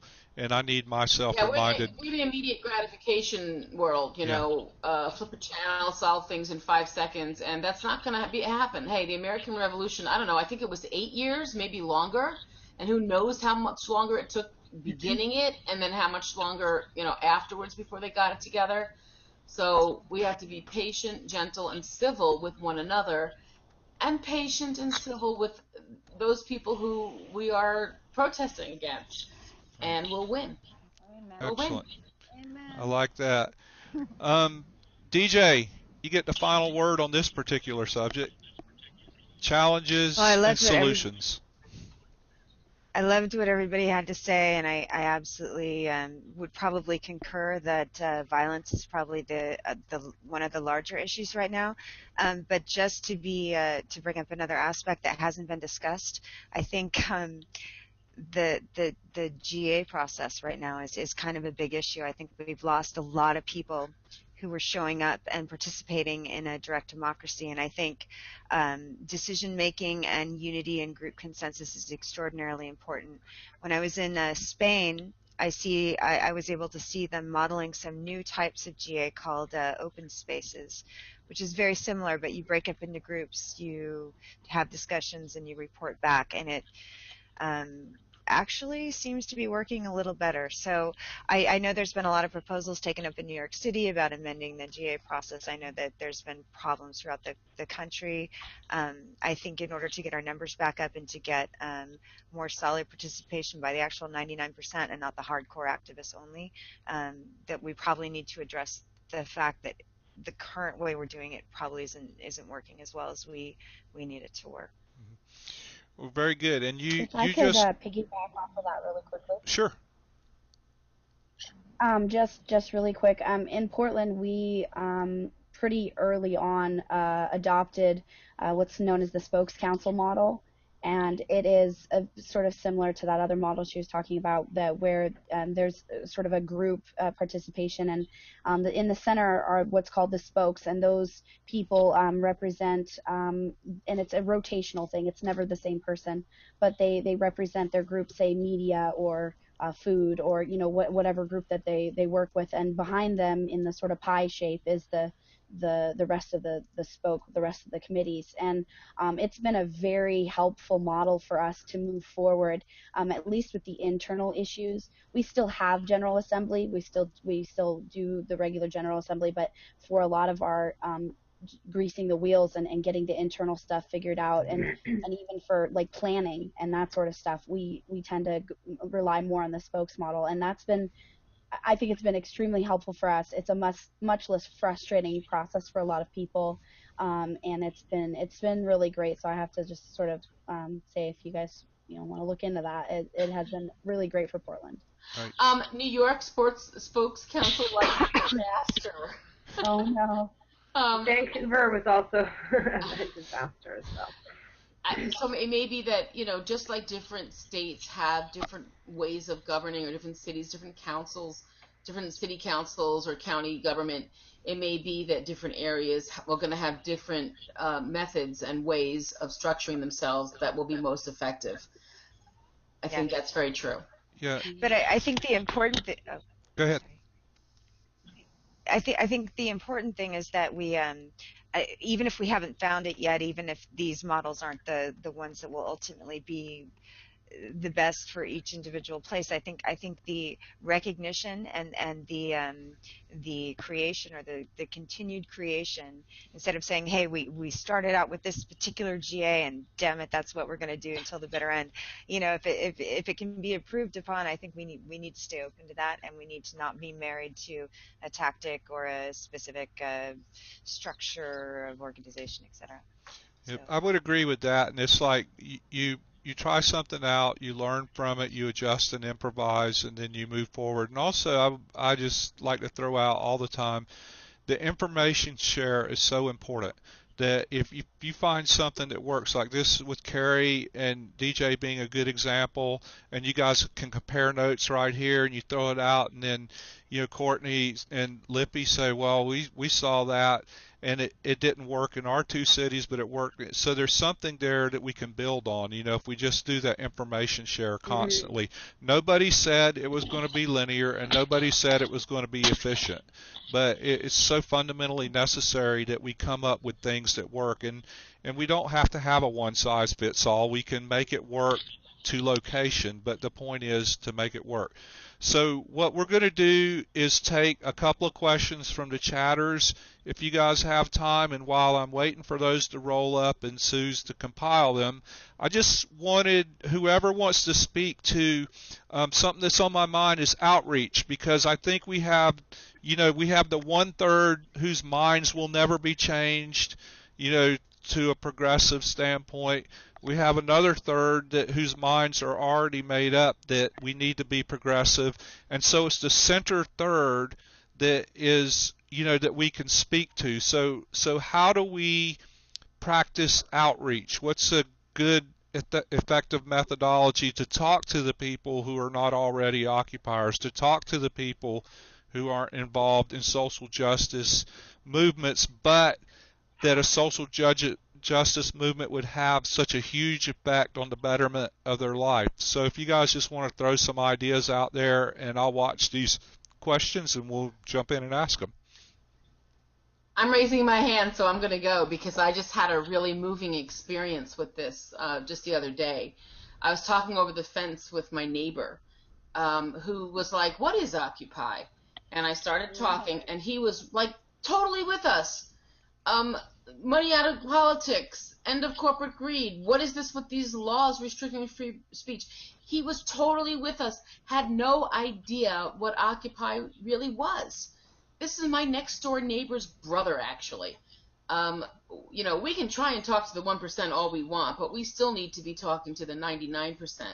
And we should do that everywhere, over your picket fence, in your grocery stores, when you're buying your gear, wherever you are. We need to talk to each other. We're still not getting our own supporters, the people who believe the same things we believe.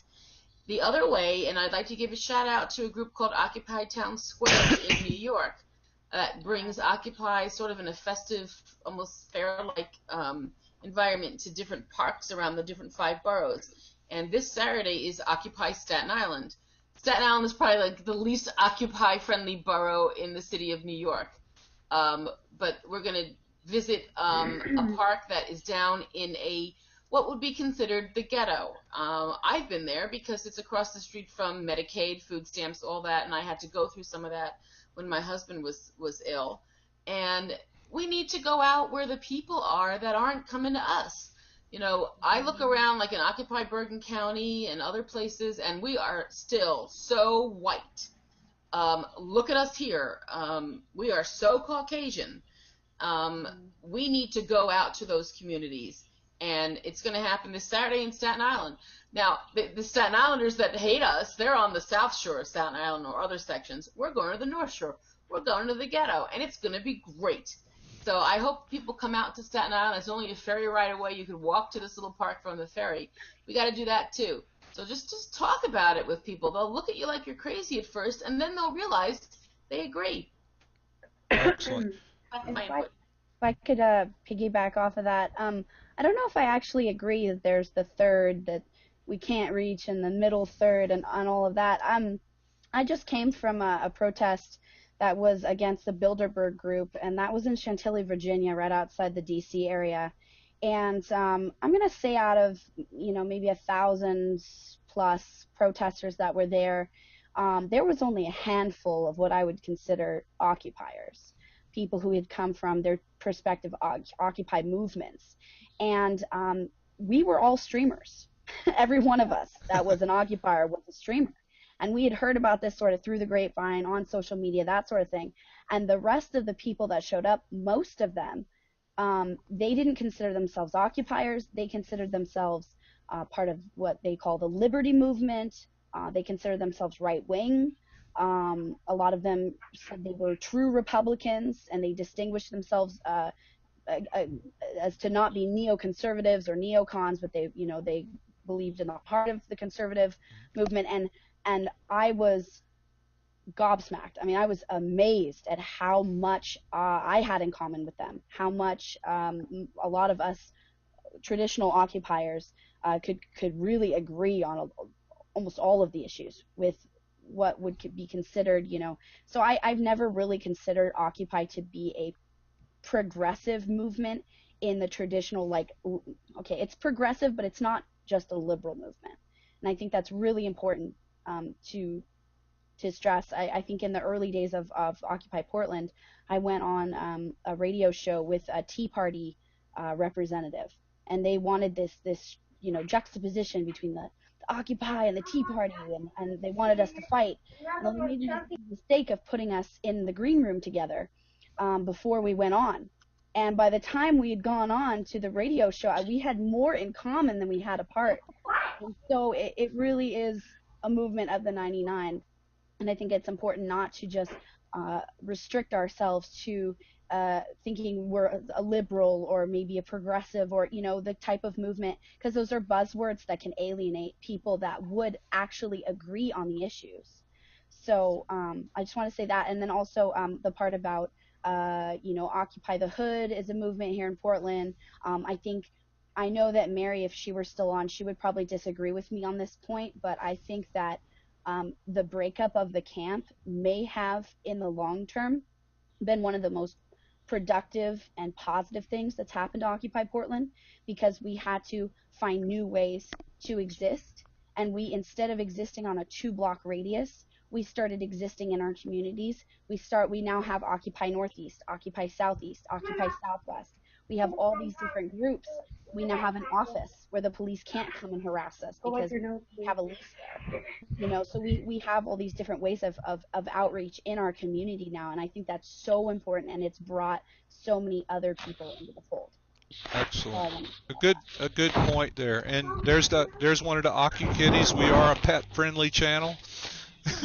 So does anybody else want to speak to outreach, or you want me to throw out the first question? I'd like to. Can you have a what? Can you mute your mic, Courtney, please? Sorry. Thank you.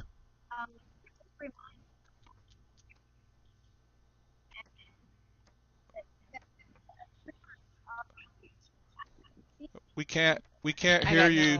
audio. Freedom, we can't hear you.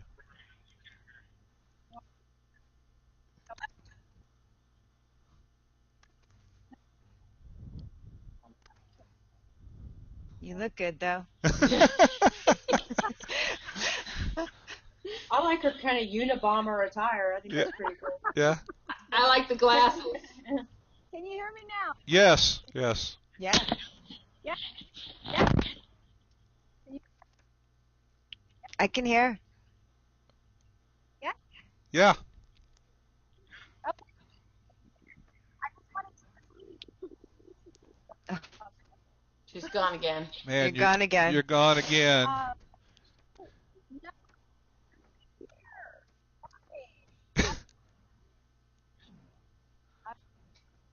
I'm not. Hold on. Okay. How about now? Good. Good. Oh. Okay. We hear every third word. You're breaking up really bad. I don't know. Move away from the electrical box. There's something behind you. How's that? That's better. Okay. Man. Yeah. Yeah. No. Yeah. No. Okay. Well. Yeah. All right. I'm gonna ask some questions, but I want you to come back if you get a good signal, right? Like if you're roaming around. Man, okay. that's frustrating because she was going to say something really big. I could feel it. I know, me too. That's true. So here's the first question I'm going to toss out. And Freedom, if you get to a good spot, just yell out and we'll stop and you can give your comment. We have a question from a chatter that wants to know if the occupier women ever feel abused, left out, or that their voices are not heard. By Occupy or by the police? By, I guess in general. It wasn't specific.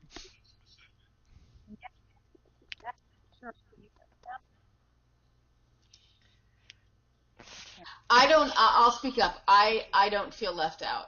And that may be my personality.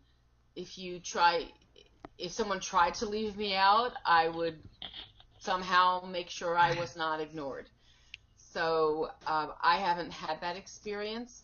I think people are perplexed by me when they find out that, I'm a PhD clinical psychologist in private practice. I worked for a VA medical center at one time.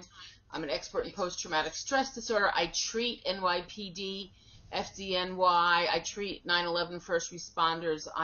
They're my favorite patients. So they're perplexed by me, so I don't get left out. Maybe, and I haven't found myself left out when I'm hanging out with, regular occupiers in a park either. I can get myself in there, so I don't feel left out. Anybody else? I've never felt left out. Yeah. I've found it to be very comfortable and comforting most of the time. I guess everybody's experienced that at some point, maybe subtly, but most of the time, I've had a pretty good experience. So, yeah. Yep. I think occasionally I've felt marginalized, maybe would be the word, and not in the streamer community, definitely not in the media group, but at the larger meetings, when there was a camp, occasionally it felt very patriarchal. But I think that when you bring up those issues, I don't know, maybe it's in Portland, but even the subtle sort of stuff, once you bring it up to the forefront of people's attention, it is addressed. And I really liked that about GA, with that the facilitators would say, hey, let's practice a step up, step back kind of mentality, where if you're used to getting a lot of attention and you know that you can get your voice heard, you step back. And if you're normally a more quiet person or in a marginalized group, that you try to step up. So I felt like we did have some of those issues, but we tried to address them, and that was really positive. Can I add something real quick? Sure. When we were at camp, we still had the camp going. There were I don't know, cliques, smaller individual groups, and sometimes that could make you feel left out. If there were like a lot of people who really knew each other and were good friends, and they were mostly the working group, and you came around and you wanted to get involved, there could be feelings of hey, I just don't you don't feel comfortable, or nobody really talks to you. Well, this is my experience. No one really made you feel particularly comfortable. That could be disconcerting. But now, since we're and I guess Occupy 2.0, after the encampment, that has shifted dramatically. So that's been relieving in that sense. Just the little clicks that were around, but yeah, I mean, it was easy to navigate. Like she was saying, Carrie was saying, you could address that pretty easily, most part. Okay. Anybody else want to say anything to that? And I have just a completely selfish question. I'm interested in how this forum, this panel interview feels to you guys, because you know, Carrie's mentioned about the patriarchal kind of overbearing influence you can run into sometimes, and I was very sensitive to that, and I was wondering if this situation and this environment and the questions and the whole thing, if this works for you, or am I still bearing some, because I was intimidated being the only guy, I can tell you that for sure. And you can speak honestly, we're all here to learn, so. I think just the fact that you are the only male and you are the sort of moderator of sorts puts you in a position of sort of power, I guess. And I think that I don't believe you've abused that power in any way. Right. But I think that it might be in the back of someone's mind watching this. I know that it sort of occurred to me that the one male on this is sort of asking the questions and fielding it, and but at the same time you're the one that invited us all on. So I think that it's just great, and I've really enjoyed this. I don't know most of you. I think the only person I know on this panel is Freedom. So I think it's just been a great experience just to meet you guys. So hi. Well, thank you. I don't feel the patriarchy at all, and that might be my personality again. I'm not intimidated by men at all.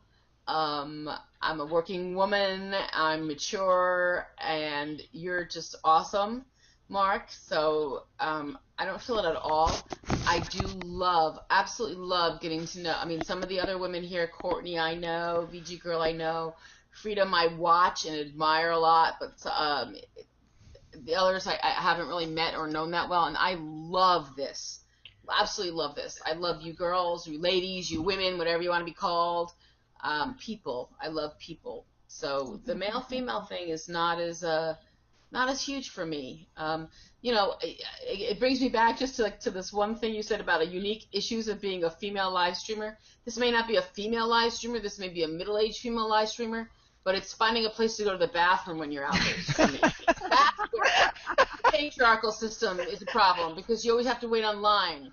But here, no way. I love the men of Occupy. I really do. You're here. Okay, we'll go to the next question, and that was great. This comes from Uppity, who is one of our team members. How do you feel that you guys can, as women of the new media, get rid of the "if it bleeds, it leads" mentality among viewers?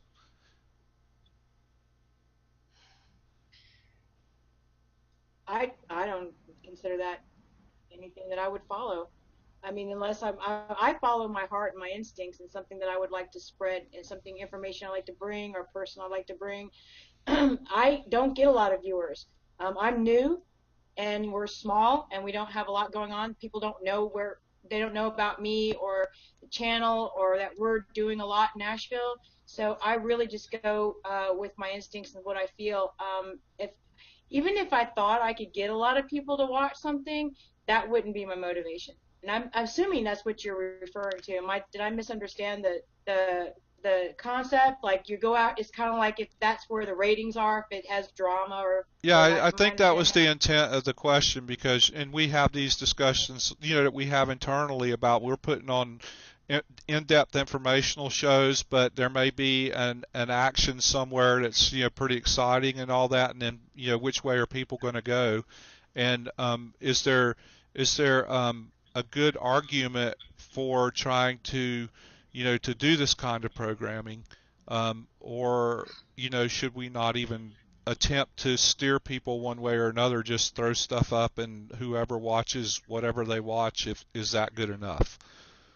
Well, isn't there room enough for everybody? Yeah, I That's think what I so. think.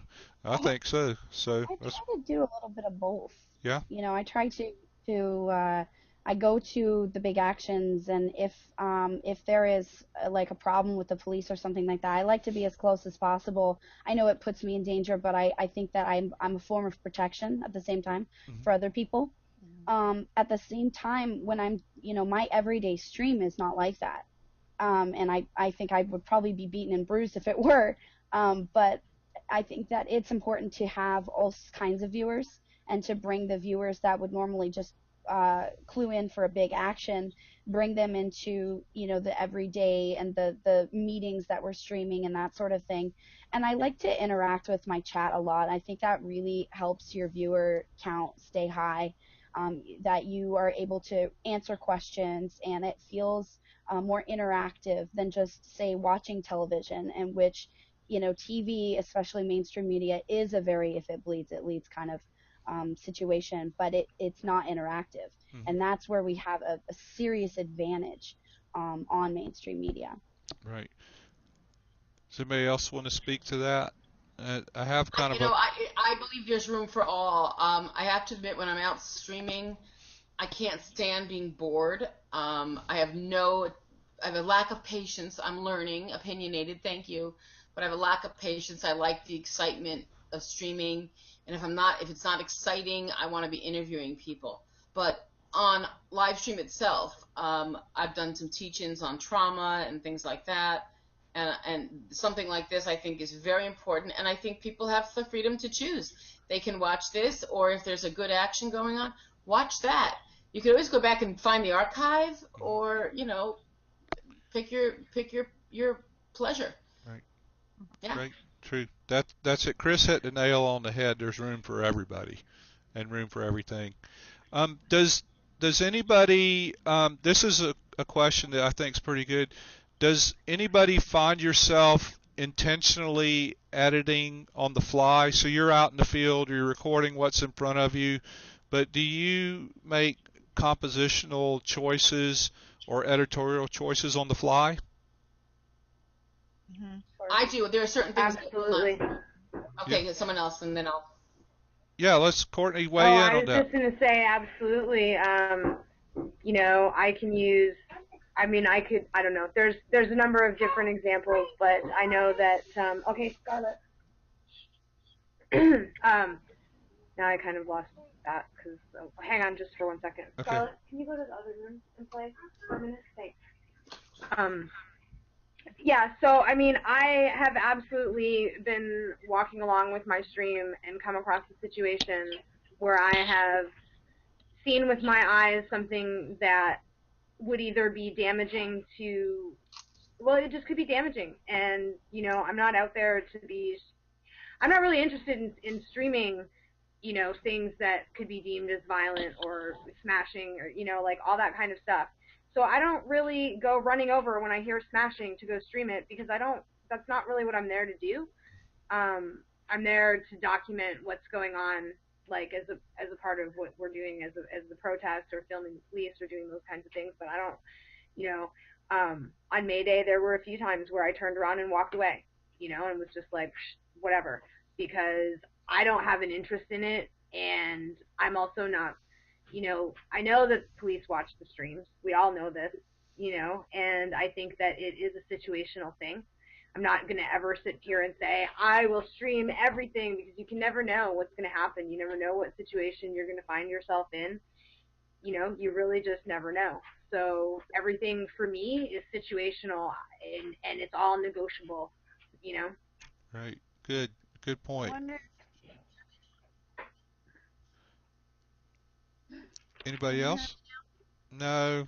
Freedom, we've lost. We're not hearing you, You huh? can't hear. No. Okay. I will stream people who have different views from me. I will stream people who oppose us as long as they're respectful and civil. I won't stream people who are. The only way I can put it is are idiots or nasty or jerks, whether they agree with Occupy or not. Um, I won't stream them. I'll just walk away, or if there's an issue, there are issues among occupiers that personally I am not a supporter of. For me, that's for someone else to stream. If it really goes to an extreme, I don't mind streaming things that I disagree with, but if it goes to an extreme, it's going to set me off, and I'm not going to be able to hold it together appropriately. I will walk away and let somebody else, take over that part of it. I also won't stream when I see occupiers deliberately provoking police, and I've seen that happen. Really, we have enough problems with the police going after us for the stuff that we're doing that's not wrong. Why do we need to provoke them? So I don't do that. I've seen someone throw a bicycle in front of a police scooter. I turn the camera away. I say I'm not in support of that. So yeah, I definitely make editorial decisions. Most definitely. I think I probably edit the least out of at least the people I've heard so far speak. I don't. I sort of consider myself a journalist first and an occupier second. Even though I'm very involved and I'm very dedicated to the Occupy movement, I do it because I believe in it, and I don't.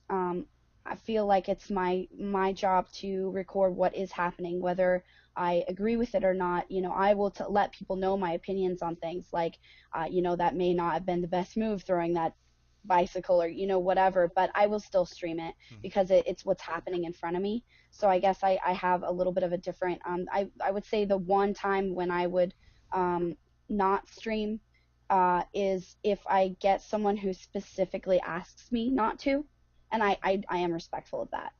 So if someone says, hey, I don't like being on camera, I will turn the camera away and film something else, but I still will oftentimes interview them because I would come up to them, because they have a divergent view, or because I feel like there's something that they could give to my viewers. I will still try to interview them, but just off camera, so you'll get the audio and not the visual. So I guess I'm just a little different in that, but I think that there's been a lot of, I don't want to bring up a whole new can of worms, but the idea that streamers need to be shut down or streamers need to be edited or that we need to be only allowed in certain places at certain times because we're a liability. I found that really disturbing, and I noticed that it was happening all over the nation very quickly. All of a sudden it was like war on the streamers, it felt like. Numerous times. Numerous times. So and in Portland we have such a huge media contingent. I think that we were able to shut that down pretty quickly. And in some other cities it didn't go as smoothly. So that was a really difficult thing for me to deal with, especially like hearing about it in other cities, and to think that there were actually two court cases. The very first court case that went all the way through from Occupy Wall Street all the way through to court was dropped because of live stream footage that showed the police were lying. So, it is a very double-edged sword there. Right. Right. Good point. I want to hear what DJ has to say on this because she's in a fairly unique position, having been a streamer, and she also mixes on Global Reb. So, do you exercise editorial judgment like on either one of those when you're mixing or when you're streaming? Yeah, I would say both. I would say mixing more so because when you're producing a stream, the goal is to develop a narrative and tell a story. It tends to rain when it pours with links, as you probably know, and you kind of need to pick the ones that are the most that you think are the most relevant and that work well together. So for example, if there's a Canadian protest with pots and pans and for education in Canada, you may want to pair that with something going on in Spain for student um, protests, etc. And with the NATO coverage, I think I covered you a lot, Carrie.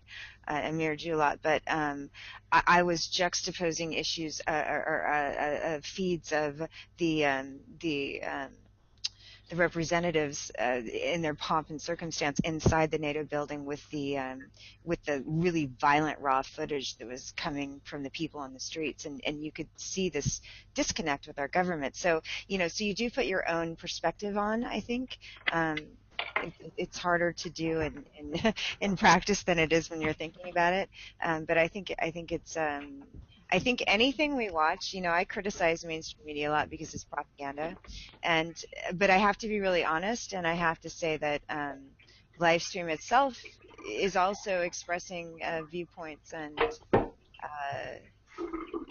and narratives. So we all have to, everything we watch, we have to recognize this is one person's perspective or one producer's perspective, et cetera, et cetera. Yeah, good point V made there. Freedom, are you going to try to speak again? I logged off and back on hoping you could hear me now. Yeah, good, good. Yeah, No? much better. Oh, Yeah. yay. I wish I did that a long time ago then. I just wasn't sure I could get back on. Good. Okay. Well, I'd like to go back and make the point I was trying to make when we were talking about outreach, just really simply and quickly, just to remind all of you that we as streamers are doing outreach. I think it is one of the most important tools that we have. I mean, we have social media and we have streaming, and with all the encampments being gone, this is our face to the world now. This is, the way that people can learn. We're really the only way that people can learn about what's going on in the movement. I mean, we have a lot of independent blogs. We know mainstream media is not paying attention anymore. It's between the streams and the social media. We are really keeping the movement alive to the eyes and the minds and the ears of a lot of people out there. So we are, I think, a really integral part of outreach, and that's one of the main, reasons that I have for doing it. And a lot of people have told me that they came to the movement after watching my streams, and now they're, integral parts of, the Occupy movement. And I watch the contributions that they're making, and to know that they came because they were watching my stream. And that was, somebody else shared that on social media. So it's a group effort to get our voices out there. But just to acknowledge that we are part, a major part of the outreach that's happening for the movement. It's not enough, but it's an important component now. That was the point I was trying to make earlier. Uh, so nobody's laughing at you. Carrie's playing with her screen there, and it's making. I'm sorry, I hit the wrong button. Funny. No, How'd you do that? No, so Wrong button. um, Freedom, what was our last question? The outreach and About the editing. I do have yeah. something to say about if we edit ourselves as well. I tend to not edit. I think I'm more of a Carrie on that one. I tend to not edit, but what I do is I give context with my commentary. And different streamers have different approaches, and we are all individuals, and I think it's important for everyone to respect that. And I have faced some criticism. This is something that I'm dealing with, and I want to remind people that if somebody doesn't like the way that I'm doing it or that anybody else is doing it, anybody can pick up the camera, and I'll be happy to teach you how to do it yourself. But I tend to give it the situation context with my own commentary, and sometimes that's unpopular, and that's part of the job, and I accept that. Like an example is one night I was on Skid Row, Occupy Skid Row with Occupy the Hood and Occupy LA. We marched down to Main Street from Pershing Square, and we had some drunk people punching each other in the middle of the street, and one person came up to me and got in front of my camera and said, "You're not streaming this, right? You're not streaming this." And I said, "Actually, I am streaming it, but I'm also narrating it, and I'm giving it context, and I'm saying this is not Occupy. We're on Skid Row right now. This is a drunk person coming by and having an interaction with the occupation. This is not how we're behaving." And I'm giving the situation context, but I really believe that transparency is an integral part. I mean, this is one of the principles of solidarity of the movement, and it's important for us to stay transparent and to show what's happening. Some people say you should just be silent when things are going on that don't make the movement look good or whatever. I tend to be outspoken and to put my own commentary on it. And and then we have the people in the stream asking questions, and we have conversations. But that's where I really believe in the transparency thing. And you can go back to Tim Pool's scene in While We Watch. I don't know if you guys have seen While We Watch about the OWS media team, but there's that scene in there where Tim is filming the anarchist. Was it taking the air out of the tires or something? And he almost his life was almost in danger at that point, but he really stood his ground and said, that we're here to be transparent, and I really wholeheartedly agree with that. And I just tend to give it my commentary, and also if I denounce things that I don't think are positive, a lot of the antagonizing the cops and stuff. If I see people doing that, I'll denounce it, and I've been sharply and harshly criticized by some people for that, but I'm speaking my truth. And again, anybody can. I'd be happy to train anybody else who wants to stream and give their own narrative, and that's part of the beauty of this. I'm an autonomous individual. I'm beholden to no one. I rely completely on donations. I'm not supported by anybody. And I'm out there to tell the story through my eyes. If you don't like it, watch somebody else's stream or do your own. And a lot of people appreciate my candor and my commentary and agree with me. So I think it's important to be transparent. I think that was good, and I wanted to make a point, and part of why we asked all of you guys to be here is because we really respect you as independent and autonomous citizen journalists that can and will think for yourself, and you have your own visions and your own opinions, and you're such a good example for all of us, and we respect all the work you do. So this has been wonderful. So I got one more question, then we're going to wrap it up. And this one's solid gold, I think. Could you imagine yourself as a streamer before Occupy, and will you do it forever now?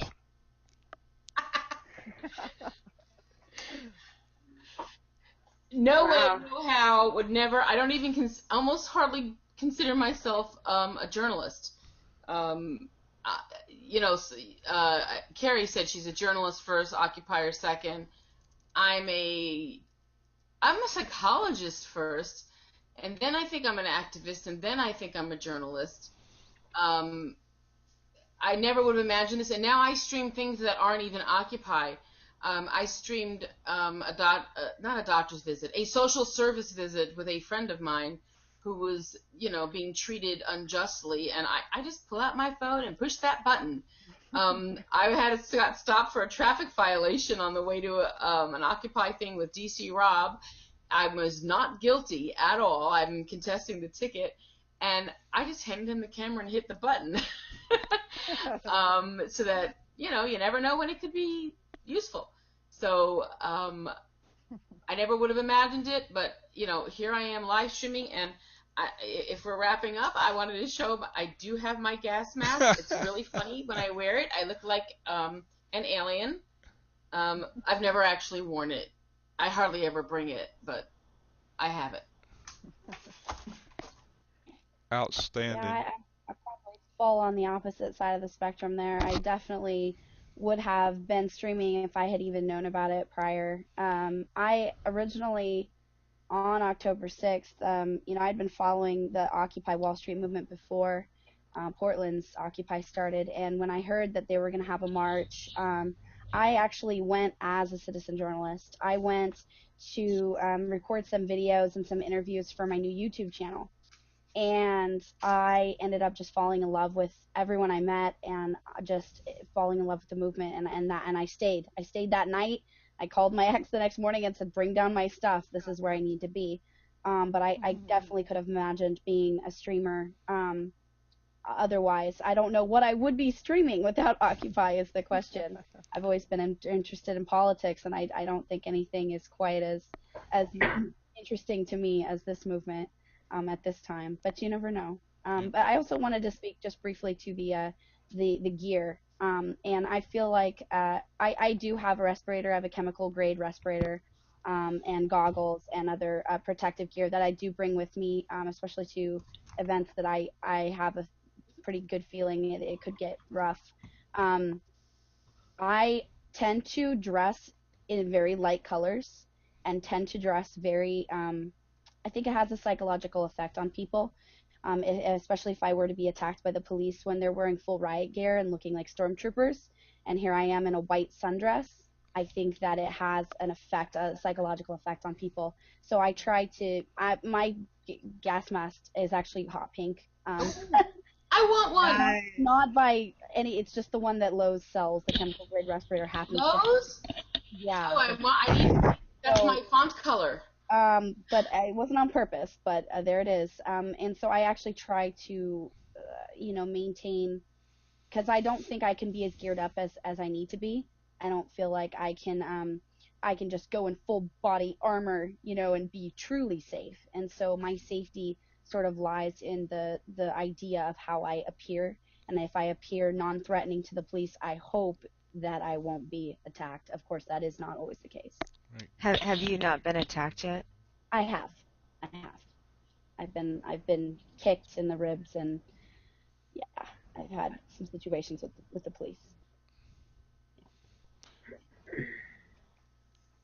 Well, okay, I'll jump in and okay. I'll say that for me, streaming is a natural evolution. It's a progression. I've been, blogging. I've been a photographer for 25 years, and I've always been drawn to visual mediums, and been a blogger for a lot of different blogs for many years. And when I first got to Occupy, I wrote a few stories. So as soon as, when the streaming thing started happening, and obviously my first introduction to that was the show, watching him getting tear gassed in Oakland and streaming people getting shot with rubber bullets, and I was blown away. And I just went out and went, wow, no one's doing this in LA. I've got to do this. And I was already starting to do, just prior to Occupy, I was taking my journalism to the next level to do video interviews of people. So it was just a perfect natural progression for me to step into it. And, I want to do it, for as long as I can, for as much as I can. It's challenging with both the time and the expense that goes into the travel and the gear. It'd be nice if the donations hadn't dried up completely. They used to actually flow.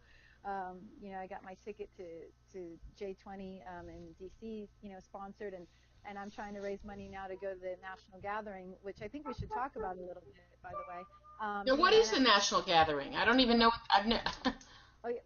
It's on July 4th. It's actually June 30th to July 4th in Philadelphia. There is the first Occupy National Gathering, which is not gaining enough momentum. I'm seeing that not enough people know about it. Yeah. And it's Occupy Philly, and Inner Occupy is a big part of it. Where I'm part of organizing the Feminist General Assembly, which will be on the 1st of July. And I would love to have all of you women there streaming in. We could be a force of nature, a women's stream team, streaming the FemGA there would be Great. phenomenal. But that's going to be, a good 5 days of solid, actions and workshops, and all the information is on Inner Occupy. So I encourage all of you to go and to look into it, and let's all get ourselves there and be the female stream team there, and that would be amazing. I would love to be there. I'll be on vacation. I'll send a surrogate, but he's not a woman, I don't think. Well, no, I know he's not a woman. But, Yeah, I'm planning on going. oh, I'm so sorry. I'm gonna miss you. I live like so close to Philly. I can't be there. All right. Let's, Chris, did you think you were going to work in media? Oh, I've always worked in media. I was a videographer at the beginning. I was doing a lot of video and I put music videos together when I was in a band, and photography and stuff. I didn't see the potential of streaming at the beginning, only because it didn't come forward right away. But it did when it started, bam, and I it just like Freedom said, it was a very natural progression, and it felt very right. And I'm very happy with with doing it. And I hope I will do it to the day I die. I hope I'm streaming myself on my deathbed, and I hope, Lord, that just 3 people are watching, and I have a moderator for the trolls. And I streamed myself peeing in Trinity Church, but they didn't put it up on Earth. Good Lord. Well, I didn't quite myself. But you can hear the flushing. They said it's Ustream, not P-Stream. I streamed the stream. How about you, Court? Yeah, again, it was kind of a natural progression. Just prior to Occupy starting, I was getting involved in a radio sustainability and journalism course through my radio station, actually, and it was really interesting because I started that course on September 18th, and I had spent September 17th looking all over the internet for information about Occupy, and I couldn't really find any. And so that was a huge topic of our discussion on our first day of class, because I was saying, this big thing is happening and nobody's covering it, no one knows about it, it's, or whatever. And so I've been basically the journalist in my town who has brought all this information about Occupy to the town that I live in, because I live in a town of only, 20,000 people or whatever.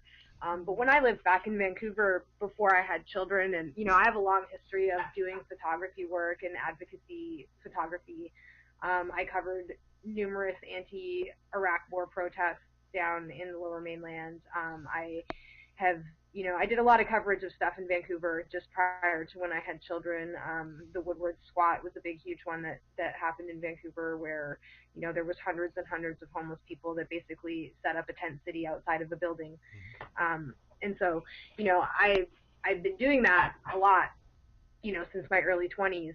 And then I had kids, and I kind of hung up the activist hat for a while, and wasn't so out there photographing and doing kind of that freestyle journalism thing. And then, I started working with my radio station, and I have my radio show, and I ended up doing this course. And I missed a lot of the course because Occupy started, and I was like, listen, you guys, I got to go cover this, so I'll see you later. And that was it. It was like I had the audio recorder and the microphone and my digital camera or whatever. And then when I got to camp, I met with the media team and became, I got involved with the Occupy Vancouver media team prior to the camp being set up, actually. And so when we got there and we all met each other, and then there was this live stream component, and it was, it kind of just fell in my lap a little bit. Anthony and I spent that first night kind of like streaming our camp on this little tent, and it just kind of went from there. And now and I have a lot of other roles that I utilize within Occupy. I do a lot of organizing and planning, and I've got all kinds of ideas for actions and things to do. And I try to do that too. So, I don't see myself as just a journalist. I see myself as an occupier and an activist who does journalism for the movement and, kind of beyond. So Excellent. We'll just kind of see where it goes. Yep. It's interesting. I would like to say one last thing, because I am probably the least tech savvy of everybody here. I never could take a good picture. I don't know anything about computers. And I just want to make the point that even if you are, I still use America Online, okay? That's how, anyone can do this. I learned how to stream from an email that D. Kelly, love her, who's a New York City live streamer and a professional photographer. She sent it to Hand to Mouth, who's one of the a cappella women who streams very little, actually. She forwarded it to me, and I became a streamer. I know nothing. People ask me stuff, oh, you're all geared up and stuff, and how much RAM and this. I'm like, I have no idea. I just push go. So anyone can do this, but it does help to have the people out there that do know what they're doing. Great. So DJ. Well, and that's the thing about, the each one teach one is it's really easy, and I can definitely attest to what Lippy is saying about that. because I learned photography on a film camera with a light meter. You know what I mean? I do not know. I didn't have an iPhone or a smartphone or any of this stuff before Occupy started, and did not, I am not tech savvy either, and I have learned so much. And that's, again, the really important thing is when we learn stuff that we don't even think we could have ever learned, it's like our job to share it with other people because it's that easy. Yep. Morally, I feel like we're all morally and ethically obligated to share it for anybody that wants to know, because I think we all learn so much of this stuff on the fly, and it's so valuable, and it is easy. It's just, you just talk it up, and in 10 minutes you can have somebody else doing it, and the more people doing it, the better off all of us will be, So that's kind of my position. Not that anybody asked my opinion, but so DJ, how about you? Did you realize you were going to be a live streamer slash global producer, mixer, the whole deal? Because you're into it in a big way. Yeah, absolutely not. And the irony is I'm like an intensely private person. I've always been behind the scenes in my life, and yeah, so it's a little bit of a switch. And I don't think I'll be a streamer per se forever. I think I'm kind of filling in the gaps as it's needed right now, and as more people step up and take over and move in, start streaming more and more, I don't think there'll be a need for it. So I'm just kind of trying to help out where I can. Yep. Well, thank you so much for doing it, and we're gonna wrap it up now. I am so appreciative of you guys staying here for such a long evening. DJ, it's like some ungodly hour where you are. We're interfering with supper for the West Coasters. Kids are going hungry yet again. All the Aki families are suffering because we're doing our work. Oh, I fed them while y'all were talking.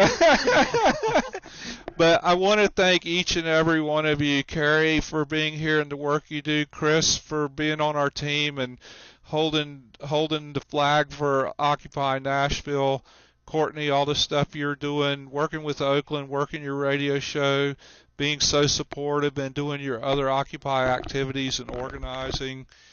Freedom, just love your work and everything you do, and thank you for being so patient and so willing to be on here with us. And also for, congratulations for working for Code Pink. That's a great group, and we think a lot of them.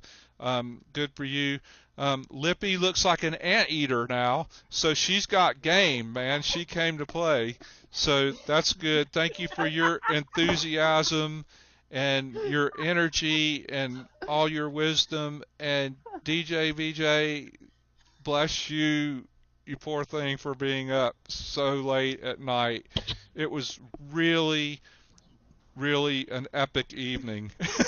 Gary's putting on some more characters. This was great. You guys are fantastic. How is she doing that, man? Carrie's running anime. I was wondering the same thing. I was like, she's wearing an astronaut mask, and then I for a second. Man, those are my favorite. So chat stream, if you guys want to hang out for a moment, I'm gonna archive this and then I'll join you back up. And ladies, if you could hang on for just a second while I pause and archive this, and that would be great. So OPN, I'll be right back.